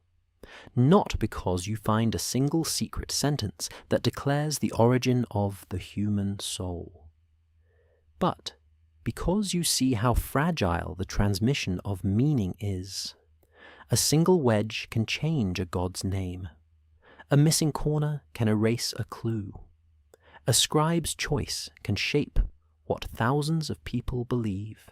You hold that thought gently, like it could crumble. The soul question lives in translation and survival. If a text says humans receive a divine component, is that component blood, breath, intellect, or something else? Sometimes the line is broken. Sometimes the sign is ambiguous. Sometimes later, copyists shift a word to fit their theology. You realize that the margins are not only physical edges of tablets. They are also the places where certainty drops away. Historians still argue whether some of the most popular modern claims about the Anunnaki and engineered humanity arise from misreadings, selective translation choices, or later myth blending that gets projected backward into earlier periods. That debate is not just a fight about who is right on the internet. It is about method. Do you treat a broken line as an invitation to invent? Or do you treat it as a limit, a place where you have to say, "We do not know"? You wander into a different kind of margin, the personal letter. You imagine a clay letter being sent from one person to another, carried by a runner along dusty roads. The letter is short, practical, and surprisingly emotional. Someone complains about missing goods. Someone asks for help. Someone begs for a favor. These letters remind you that people in this world have inner lives full of anxiety and affection. When someone writes, "I am suffering," they are not talking about cosmic destiny in poetic language. They are talking about a stomachache, a debt, a fear of being abandoned. The soul, in such a line, feels less like a mythic ingredient and more like the private sensation of being overwhelmed. A small joke pops pops into your head because the letters also sound like modern messages. You can almost hear a person saying, "I sent you barley. Why are you ignoring me?" And you think, congratulations, humanity has invented passive-aggressive logistics. Even in clay form, people can still be petty. And that pettiness is oddly reassuring. It means the inner self is consistent across time. You have the same emotional circuitry. You just have better lighting. You discover another kind of marginal text. The protective incantation written on a small tablet that might be buried in a wall or placed near a doorway. The words are meant to keep harm away. This is different from grand temple hymns. It is intimate defense. It suggests that the soul is considered vulnerable at home, not only in sacred spaces. A household wants protection because the unseen is believed to roam anywhere, and the inner self can be struck anywhere. You picture a family tucking an amulet near a bed, hoping the night stays calm. The soul, in this frame, is a thing that can be guarded like a child. You pause at a small tablet with an odd drawing scratched onto it. It is crude, like someone doodled while pretending to listen. The drawing is not high art, but it is human. It shows that even in a culture that treats writing as serious power, people still get bored and still scribble. You laugh softly because you imagine a scribe doodling a little god with a big head and thinking, "I hope the deity doesn't see this." That is your second joke, and it lands with a gentle warmth. You move deeper into the archive and find a lexical list, a long catalogue of words and signs. It looks dry, but it is actually a map of how the world is divided. Words for body parts, words for emotions, words for spirits, words for social roles. The existence of these lists tells you something subtle. People are trying to classify reality. That includes classifying aspects of the person. If there are categories for unseen beings and inner states, then the soul is not just a poetic notion. It is part of the world's inventory. You notice one more marginal phenomenon: conflicting descriptions of the same divine figure. One text emphasizes a god's generosity, another emphasizes the same god's wrath. One text places a group of gods in the sky, another places them in the underworld. These contradictions are not mistakes in the childish sense. They are evidence of a living tradition with competing emphases. Your soul origin story, in such a tradition, is not one monolithic doctrine. It is a shifting mosaic. That is both frustrating and fascinating. Your third joke arrives quietly as you imagine the divine realm having a messy filing cabinet. Someone tries to organize the gods. Someone else adds a new label. Someone else moves a folder, and the result is chaos with sacred authority. You think, yes, that is exactly how any organization works. Whether it is a temple or an office, the only difference is that here, a paperwork error might summon a storm. You step back from the tablets and let the lamplight blur. The margins have given you something important: texture. The big myths explain why humans exist. The small texts show how humans feel about existing. Between them, the soul stops being an abstract puzzle and becomes a lived experience. Fear that needs protection, hope that needs interpretation, identity that needs a name, memory that needs recording. If the Anunnaki knew anything about the human inner self, the margins suggest that humans also knew something too, not through cosmic councils, but through the daily evidence of what it feels like to be alive and uncertain under a sky that seems to watch back.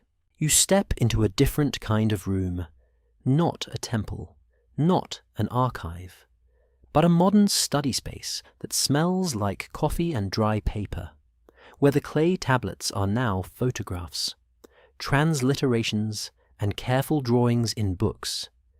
The lighting is harsher here. The silence is broken by the occasional scrape of a chair. And the gods feel less like presences and more like terms that get argued over. You sit at a table and realize this is another arena of power, interpretation. A scholar points at a projected image of cuneiform signs, and the room leans in as if everyone's soul is briefly attached to the shape of a wedge. One sign can have multiple readings, depending on context. One broken corner can remove a verb that changes who did what to whom. This is the quiet drama of ancient texts. A mainstream historical fact lands with a satisfying click. Cuneiform signs can be polyvalent, meaning the same sign can represent different sounds or words. And texts often require contextual judgment to translate accurately. This is why translation is not simply reading, it is decision-making. You watch the scholar trace a line where the clay is damaged. The scholar offers two possible reconstructions. In one, humans receive a divine element described in a way that emphasizes life force. In another, the emphasis leans toward intellect or spirit. You feel your own mind itch. You want certainty. You want a clean statement about the soul. But the clay is chipped, and the ancient scribe is long gone. And the only honest response is uncertainty, held with discipline. This is where debates bloom. Some scholars prioritize cautious translation, sticking close to what the signs most likely mean in that genre and period. Others are more willing to explore broader interpretive possibilities, especially when myths are symbolic. Then, there are non-academic interpreters who read the texts through modern lenses, sometimes turning poetic language into technical claims. The room you're in now is full of people trying to keep the line between possibility and invention from collapsing. A quirky tidbit makes the scholarly world feel suddenly human. There are famous ancient scribal errors and corrections in manuscripts, places where a scribe clearly wrote something wrong and then fixed it, or where later copyists introduced differences that became part of the text's history. That means, even in antiquity, transmission was messy. The tidbit matters because it shows why modern debates exist. If two copies disagree, which one reflects an older tradition? Which one reflects a local adaptation? Sometimes you cannot tell. You shift in your chair and your spine pops, and you realize your body is also part of this. Because interpretation is done by living humans with tired eyes. You imagine someone spending hours comparing wedge angles, and you feel a kind of reverence. This is not glamorous work. It is patience. It is humility. It is the willingness to say, I think this is the sign, but I might be wrong. And then argue politely about it for decades. Now the phrase that keeps echoing in the room becomes explicit. Historians still argue whether certain Mesopotamian concepts map onto the modern idea of a soul at all, or whether translating them as soul risks importing later religious assumptions. That debate is huge. It is not about being picky. It is about accuracy.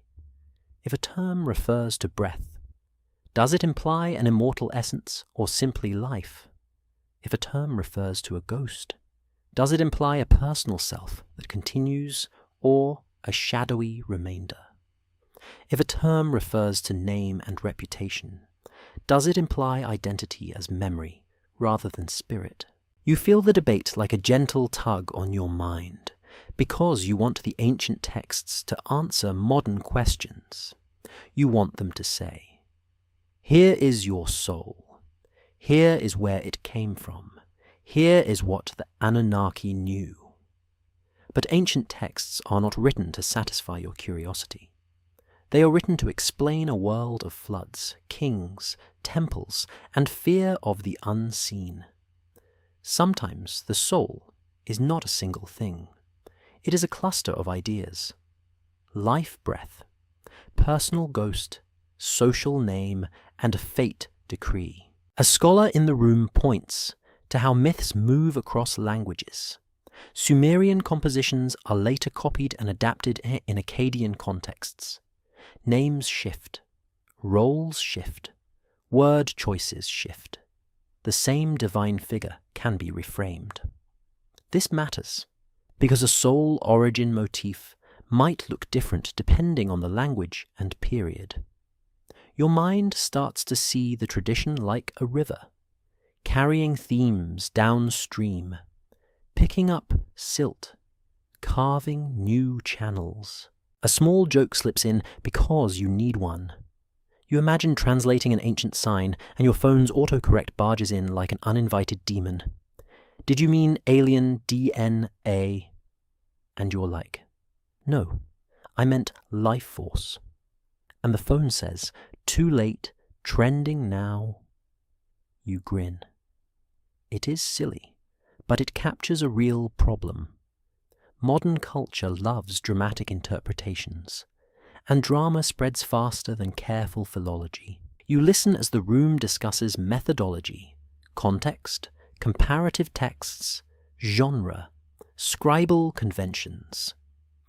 You realize that what the Anunnaki knew depends on which texts you consider, how you interpret them, and how you define Anunnaki in a given period. Some discussions treat them as a council. Others treat them as a set of underworld figures. Some treat the name as a label that changes meaning. This is not a failure of scholarship. It is the reality of long traditions preserved in fragments. Another quirky tidbit appears, and it is surprisingly soothing. Some ancient tablets include colophons, little notes by scribes that identify the tablet, the series, or sometimes the scribe's name and lineage. It is like the ancient version of a signature or a production note. This is adorable and profound. It shows that scribes saw themselves as part of a chain. They cared about accuracy, but they also cared about being known. Their names on clay are their own small bid for a lasting soul. A continuation through record. You let that sink in, and your eyes soften. The scholar debate is not cold. It is full of human longing. People want to get it right. People want to hear the ancient voice without drowning it in modern noise.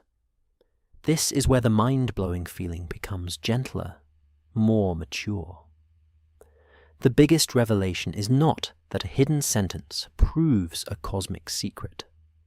The biggest revelation is that the ancient world is complex, and your desire for simple answers is part of what makes myths so tempting. You look at a photograph of a damaged tablet. The edge is missing. The line breaks. The reconstruction marks appear like little scars in the text. You realize that every claim about soul origins is built on the discipline of handling scars. If you are careful, you can say, "This motif suggests humans have a divine component." If you are reckless, you can say, "This proves engineered souls." The difference is not intelligence. It is restraint. You close your eyes for a moment and breathe. The room is quiet. The arguments are soft. The clay is older than everyone here, and it does not care who wins. The undercurrent is clear. Interpretation is part of the story now. The Anunnaki, the soul, the origins, all of it passes through modern minds. And that means the most honest way to approach it is with curiosity that stays humble, and imagination that knows when to step back from the edge of invention. You step out of the scholarly room and into the noisy marketplace of modern claims, where every idea is for sale and the loudest stall gets the most attention. Here, the air smells like hot plastic, energy drinks, and the faint anxiety of people refreshing their feeds. Screens glow, headlines shout. Someone is always certain, even when they should not be. You walk through this place like a careful tourist, hands in your pockets, trying not to knock over any fragile egos. The Anunnaki name appears everywhere here, printed on posters, stamped on thumbnails, spoken with that special tone people use when they think they are revealing something forbidden. In this modern space, the Anunnaki are often framed as extraterrestrial engineers who created humans, inserted souls, and left behind coded messages. The claims are sweeping. The confidence is theatrical. And you can feel how seductive it is, because it offers a simple, dramatic answer to a deep question. Where does the human inner self come from? A mainstream historical fact anchors you again. The surviving Mesopotamian texts are diverse and fragmentary, and modern interpretations depend heavily on translation, genre context, and comparative study across multiple copies and periods. That fact does not kill mystery. It clarifies the playing field. It means anyone claiming a single definitive Anunnaki secret is either oversimplifying or selling you something. You stop at a modern stall where a charismatic voice is explaining the truth. The speaker takes phrases like came down from heaven, mixed with clay, and divine blood, and turns them into a technical narrative. The gods become astronauts. The clay becomes a lab substrate. The blood becomes genetic material. The soul becomes an implanted consciousness module, which sounds impressive until you realize it is basically a sci-fi plot dressed in ancient clothing. You do not sneer. You observe. You understand why people do this. Modern minds live in a technological world, so we reach for technological explanations. We also live in a world where traditional spiritual stories sometimes feel hollow or contested, so an ancient alien narrative can feel like a bridge between science and myth. It gives you wonder without demanding faith. It gives you a creator without demanding obedience to a modern religion. It is a custom-built comfort story. A quirky tidbit comes to you as you watch. Some of the most influential modern Anunnaki narratives draw heavily from particular modern authors who popularized specific translation choices and interpretations, often presenting them as direct readings of ancient texts when scholars dispute those readings. The tidbit is not a name drop. The tidbit is the pattern. A small set of modern voices can shape a huge cultural belief if their story is compelling enough, in a way that mirrors ancient times too. A scribe or priest could shape what everyone believed by controlling the script. You keep walking, and you notice how modern claims often blur different Mesopotamian traditions into one smooth narrative. Sumerian, Akkadian, Babylonian. Assyrian motifs get mashed into a single timeline. Gods with different roles are merged. Separate myths are treated as chapters of one hidden history. In reality, the ancient world had layers. Cities had local theologies. Periods had shifts. Texts had genres. The modern claims often iron out those wrinkles to make the story easier to sell. Historians still argue whether the popularity of modern ancient astronaut interpretations reflects a misunderstanding of ancient symbolism, a legitimate form of myth making adapted for modern times, or a cultural response to distrust in institutions and hunger for alternative explanations. That debate matters because it reminds you that modern Anunnaki stories are not only about ancient tablets, they are also about modern psychology and modern society. When people say the Anunnaki made us, they might be expressing wonder, resentment, or a desire to locate responsibility outside humanity. You stop at a screen showing a dramatic graphic of a ziggurat with a spaceship hovering above it. You almost laugh because it is so earnest. The ziggurat is treated like a launch pad, as if ancient priests were one step away from installing a fuel pump. You let yourself enjoy the absurdity for a moment. Here is your first gentle joke. If ancient aliens really built humans, they definitely forgot to patch the back pain bug. Like, congratulations on engineering consciousness. But my spine complains when I sleep wrong. That is not God-tier design. That is a beta release. You continue and you find a calmer voice, someone trying to reconcile the texts with the modern fascination. This person says, even if the alien's part is not literal, the myths still speak to something profound. You nod internally. That is the best version of the modern approach. Use the excitement as a doorway into the real ancient material, rather than using the ancient material as wallpaper for a new fantasy. You notice specific points where modern claims sprint ahead of evidence. A creation story mentions clay and a divine component, and suddenly it becomes a laboratory procedure. A list of gods becomes an alien crew manifest. A description of a god's radiance becomes a spacesuit. An underworld judge council becomes a tribunal of intergalactic administrators. Each step is possible as fiction, but the leap from possible to proven is where the problem lives. Your second joke comes softly, because you imagine an ancient scribe watching modern videos and saying, I wrote about barley rations and a hymn to a storm god, and you turned it into a cosmic conspiracy. The scribe sighs and adds, at least you are still reading. It is funny, and it is also oddly true. Even a flawed fascination can keep ancient texts alive in public imagination. You step into a quieter corner of the modern marketplace where people argue in comment sections.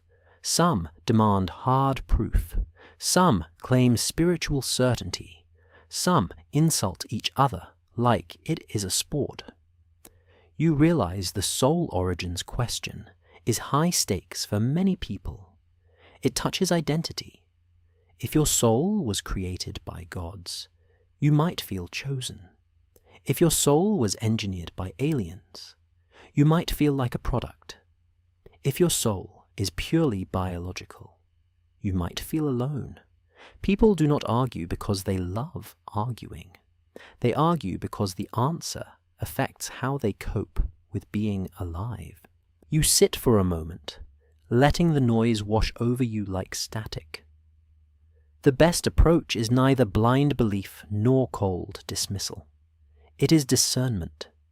You can say ancient texts include motifs of humans formed from clay with a divine element. You can say divine councils and ordinances frame human purpose. You can say underworld and dream beliefs shape how the inner self is imagined. And you can also say modern extraterrestrial narratives go beyond what the tablets explicitly state. That is not boring. That is actually more interesting, because it forces you to see both the ancient mind and the modern mind at once. Your third joke arrives as you stand again. You picture yourself holding a clay tablet up to a modern face scanner, and it says, "Unrecognized format." You try again, and it says, "Please update your firmware." You laugh quietly. The mismatch between worlds is the whole point. Ancient texts are not modern data files. They are human meaning pressed into mud. You leave the modern marketplace with a calmer heartbeat. The Anunnaki, in ancient lines, are part of a divine order that explains duty and fate. The Anunnaki, in modern claims, become a mirror for contemporary longing and distrust. Your task tonight is not to pick a side like a sports fan. Your task is to feel the difference between what the clay can reasonably support and what modern imagination adds on top. Like glitter on wet paint, you step into a quiet, open plain at night, far from the city, where the ground is flat and the sky feels enormous. The air is cool enough to make you pull your shoulders in slightly, and the stars look like someone scattered salt across black velvet. Out here, away from temple walls and palace speeches and modern screen noise. The question becomes raw again. If the human inner essence was crafted, granted, or configured, what does that do to the way you live? You sit on the earth and let your fingers rake gently through dry soil. It is not clay here, more like dust, but you can feel the memory of rivers in it, the long history of flood and drought. You imagine the human self as a designed thing, not to prove a conspiracy, but to explore the implication. Designed means intentional. Intentional means purpose. Purpose can feel comforting, but it can also feel like a trap. In the Mesopotamian mythic frame, humans are often created for labor and ritual support. That is a mainstream historical fact reflected in major creation traditions from the region.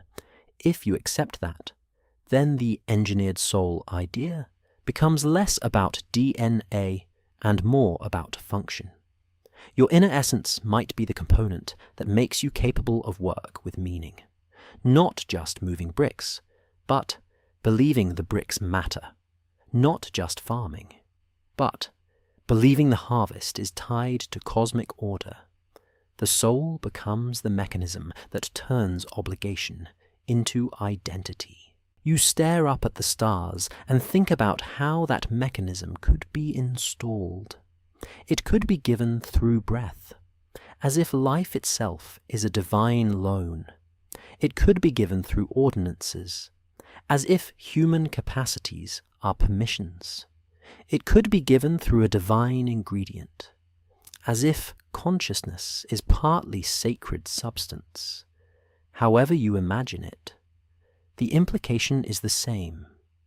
The human interior is linked to something beyond the human body. That link can be used.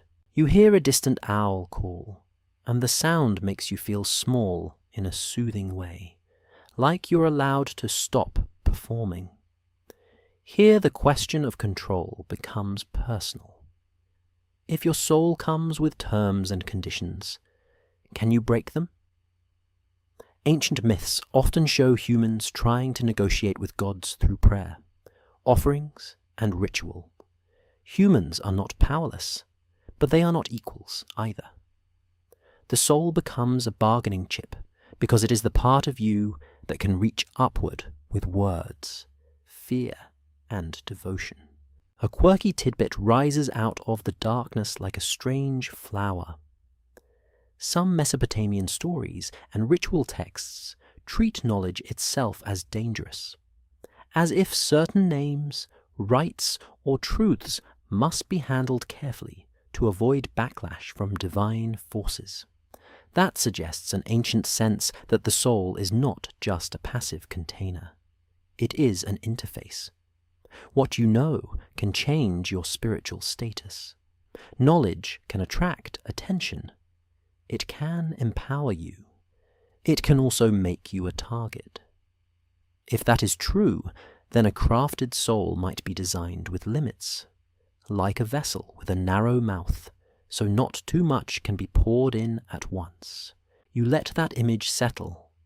A narrow mouth, a controlled intake. It feels like an ancient way of describing what modern people might call restricted access. If the gods or a divine council want humans to function but not overthrow the system, they might grant enough insight to operate and enough confusion to stay humble. Your soul, in that frame, is a brilliant compromise. You can wonder, but you rarely know. You can hope, but you cannot confirm.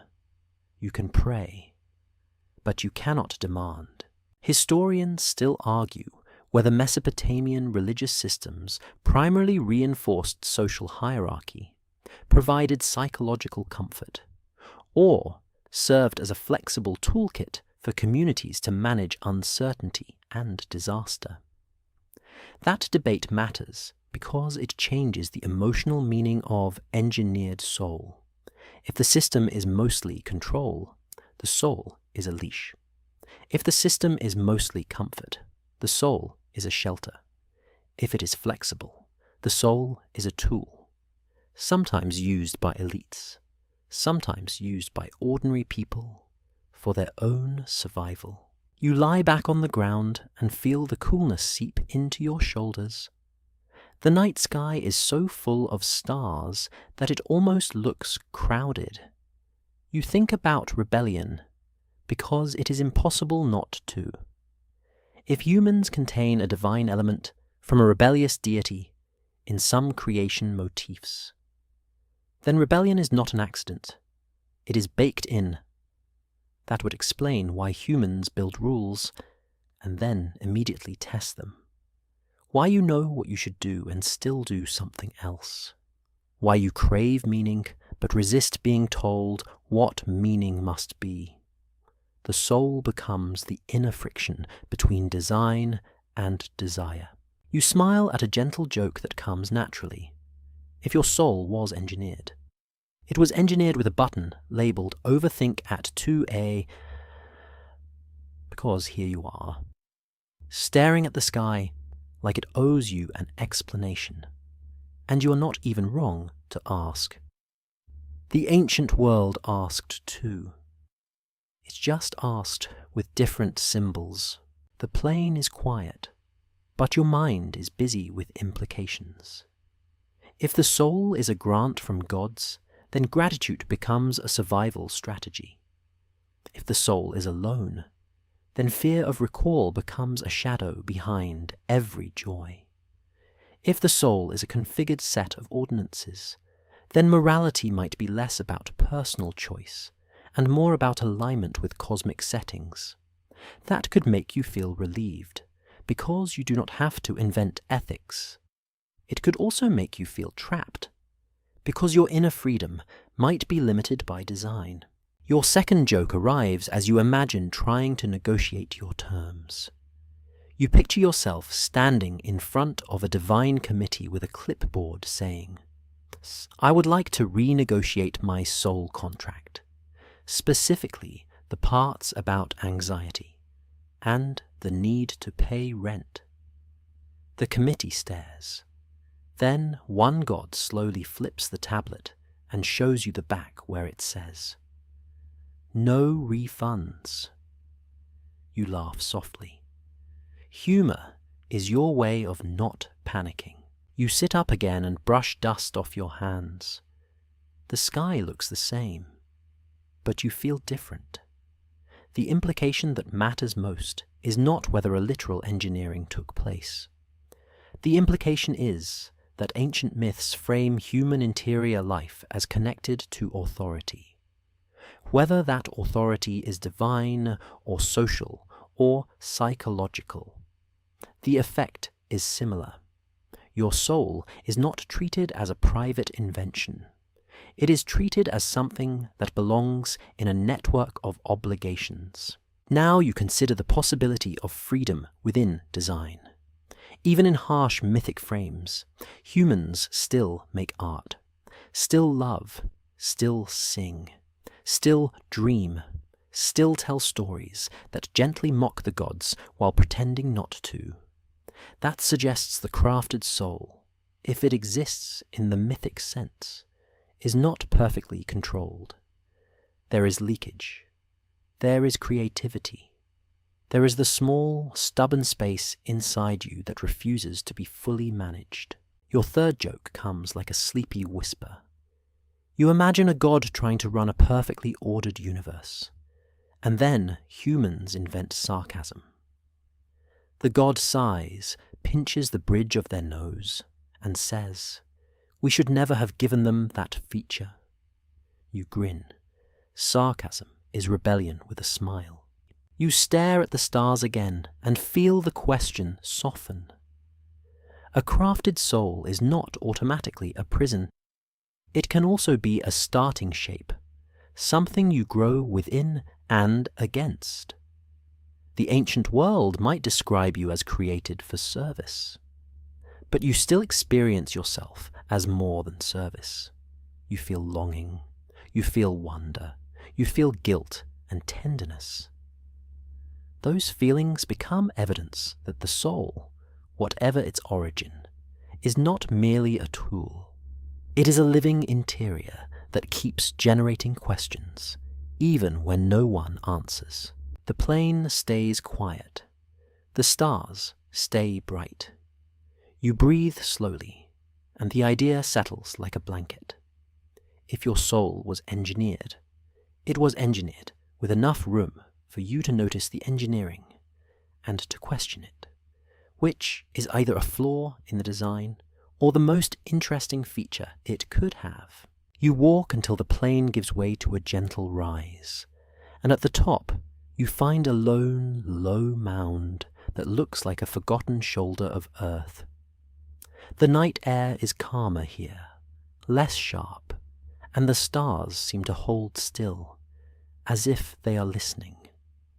You sit with your back against the mound and let your breathing slow, because the question that has been circling you all night finally becomes simple enough to hold in one hand. Who were you before you were you? In the ancient Mesopotamian imagination, humans are not spontaneous accidents. They are shaped, assigned, and embedded in an ordered cosmos. That is the mainstream historical fact that has quietly guided everything. The myths and ritual systems from this region often present humanity as created with purpose inside a divine hierarchy. Whether you focus on clay shaping, divine breath, or decreed ordinances, the underlying message is consistent. Existence comes with structure. Now you let your mind turn the structure into a single, intimate question. If your inner essence is a grant, then somewhere there is a giver. If your inner essence is a mixture, then somewhere there is an origin ingredient. If your inner essence is a set of permissions, then somewhere there is an authority that approved them. You do not need to decide which image is right to feel the emotional impact. Each image points to the same unsettling comfort. You are not entirely self-made. A moth flutters past your face, drawn to your imagined lamplight, even though there is no lamp. And you smile, because even the insects cannot resist meaning.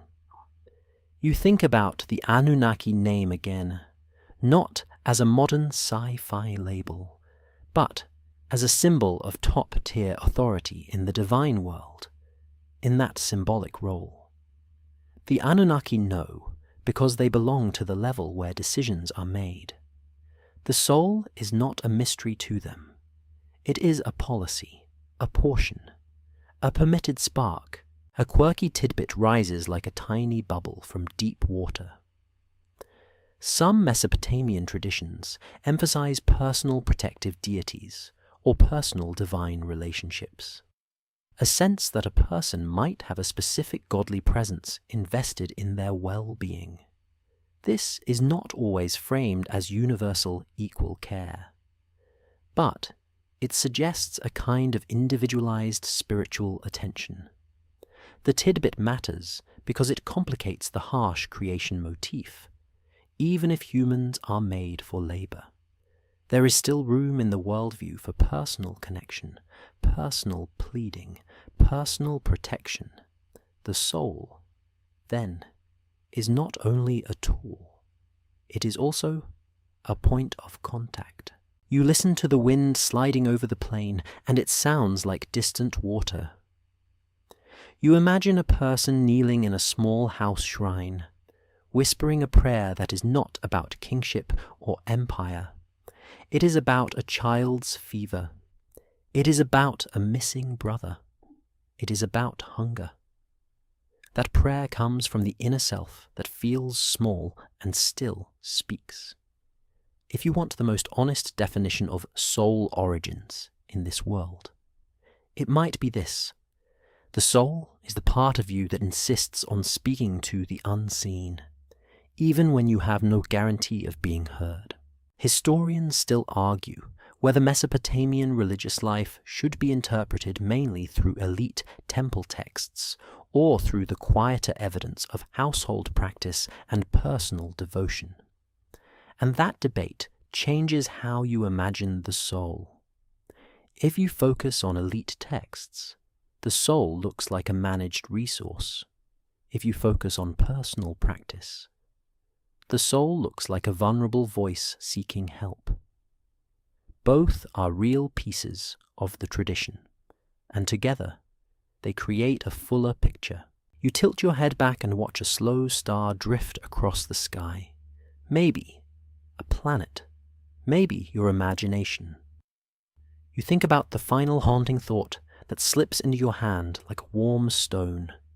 If your soul is partly divine, then your inner life is not fully yours to define, but it is also not meaningless.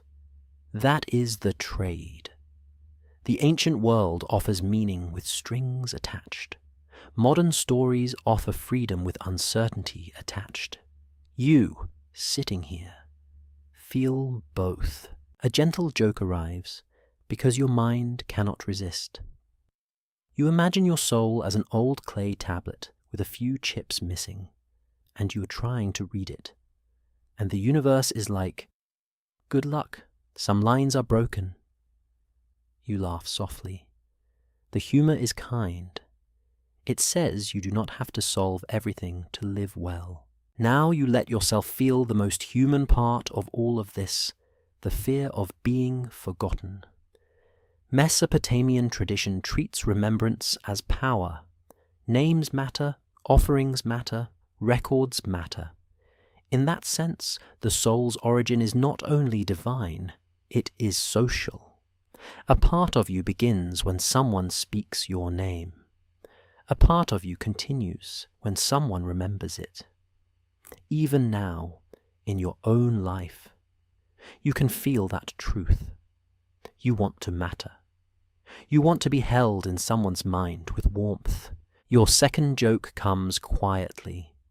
You picture ancient scribes and modern commenters arguing across time, and the clay tablet is just sitting there like, "Please stop yelling. I am literally mud." You smile.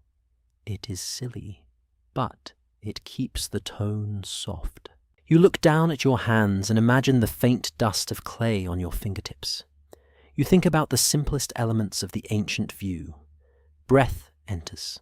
Breath leaves. Names are spoken. Names fade. Destiny is decreed. Destiny surprises. Dreams arrive. Dreams confuse. Rites protect. Rites fail. The soul, in this web, is both fragile and persistent. It can be harmed by unseen forces, but it can also endure beyond a single day of labor. It can travel in dreams. It can linger in memory. It can be processed by underworld rules. It can be addressed by prayer. It is never entirely safe, but it is never entirely absent.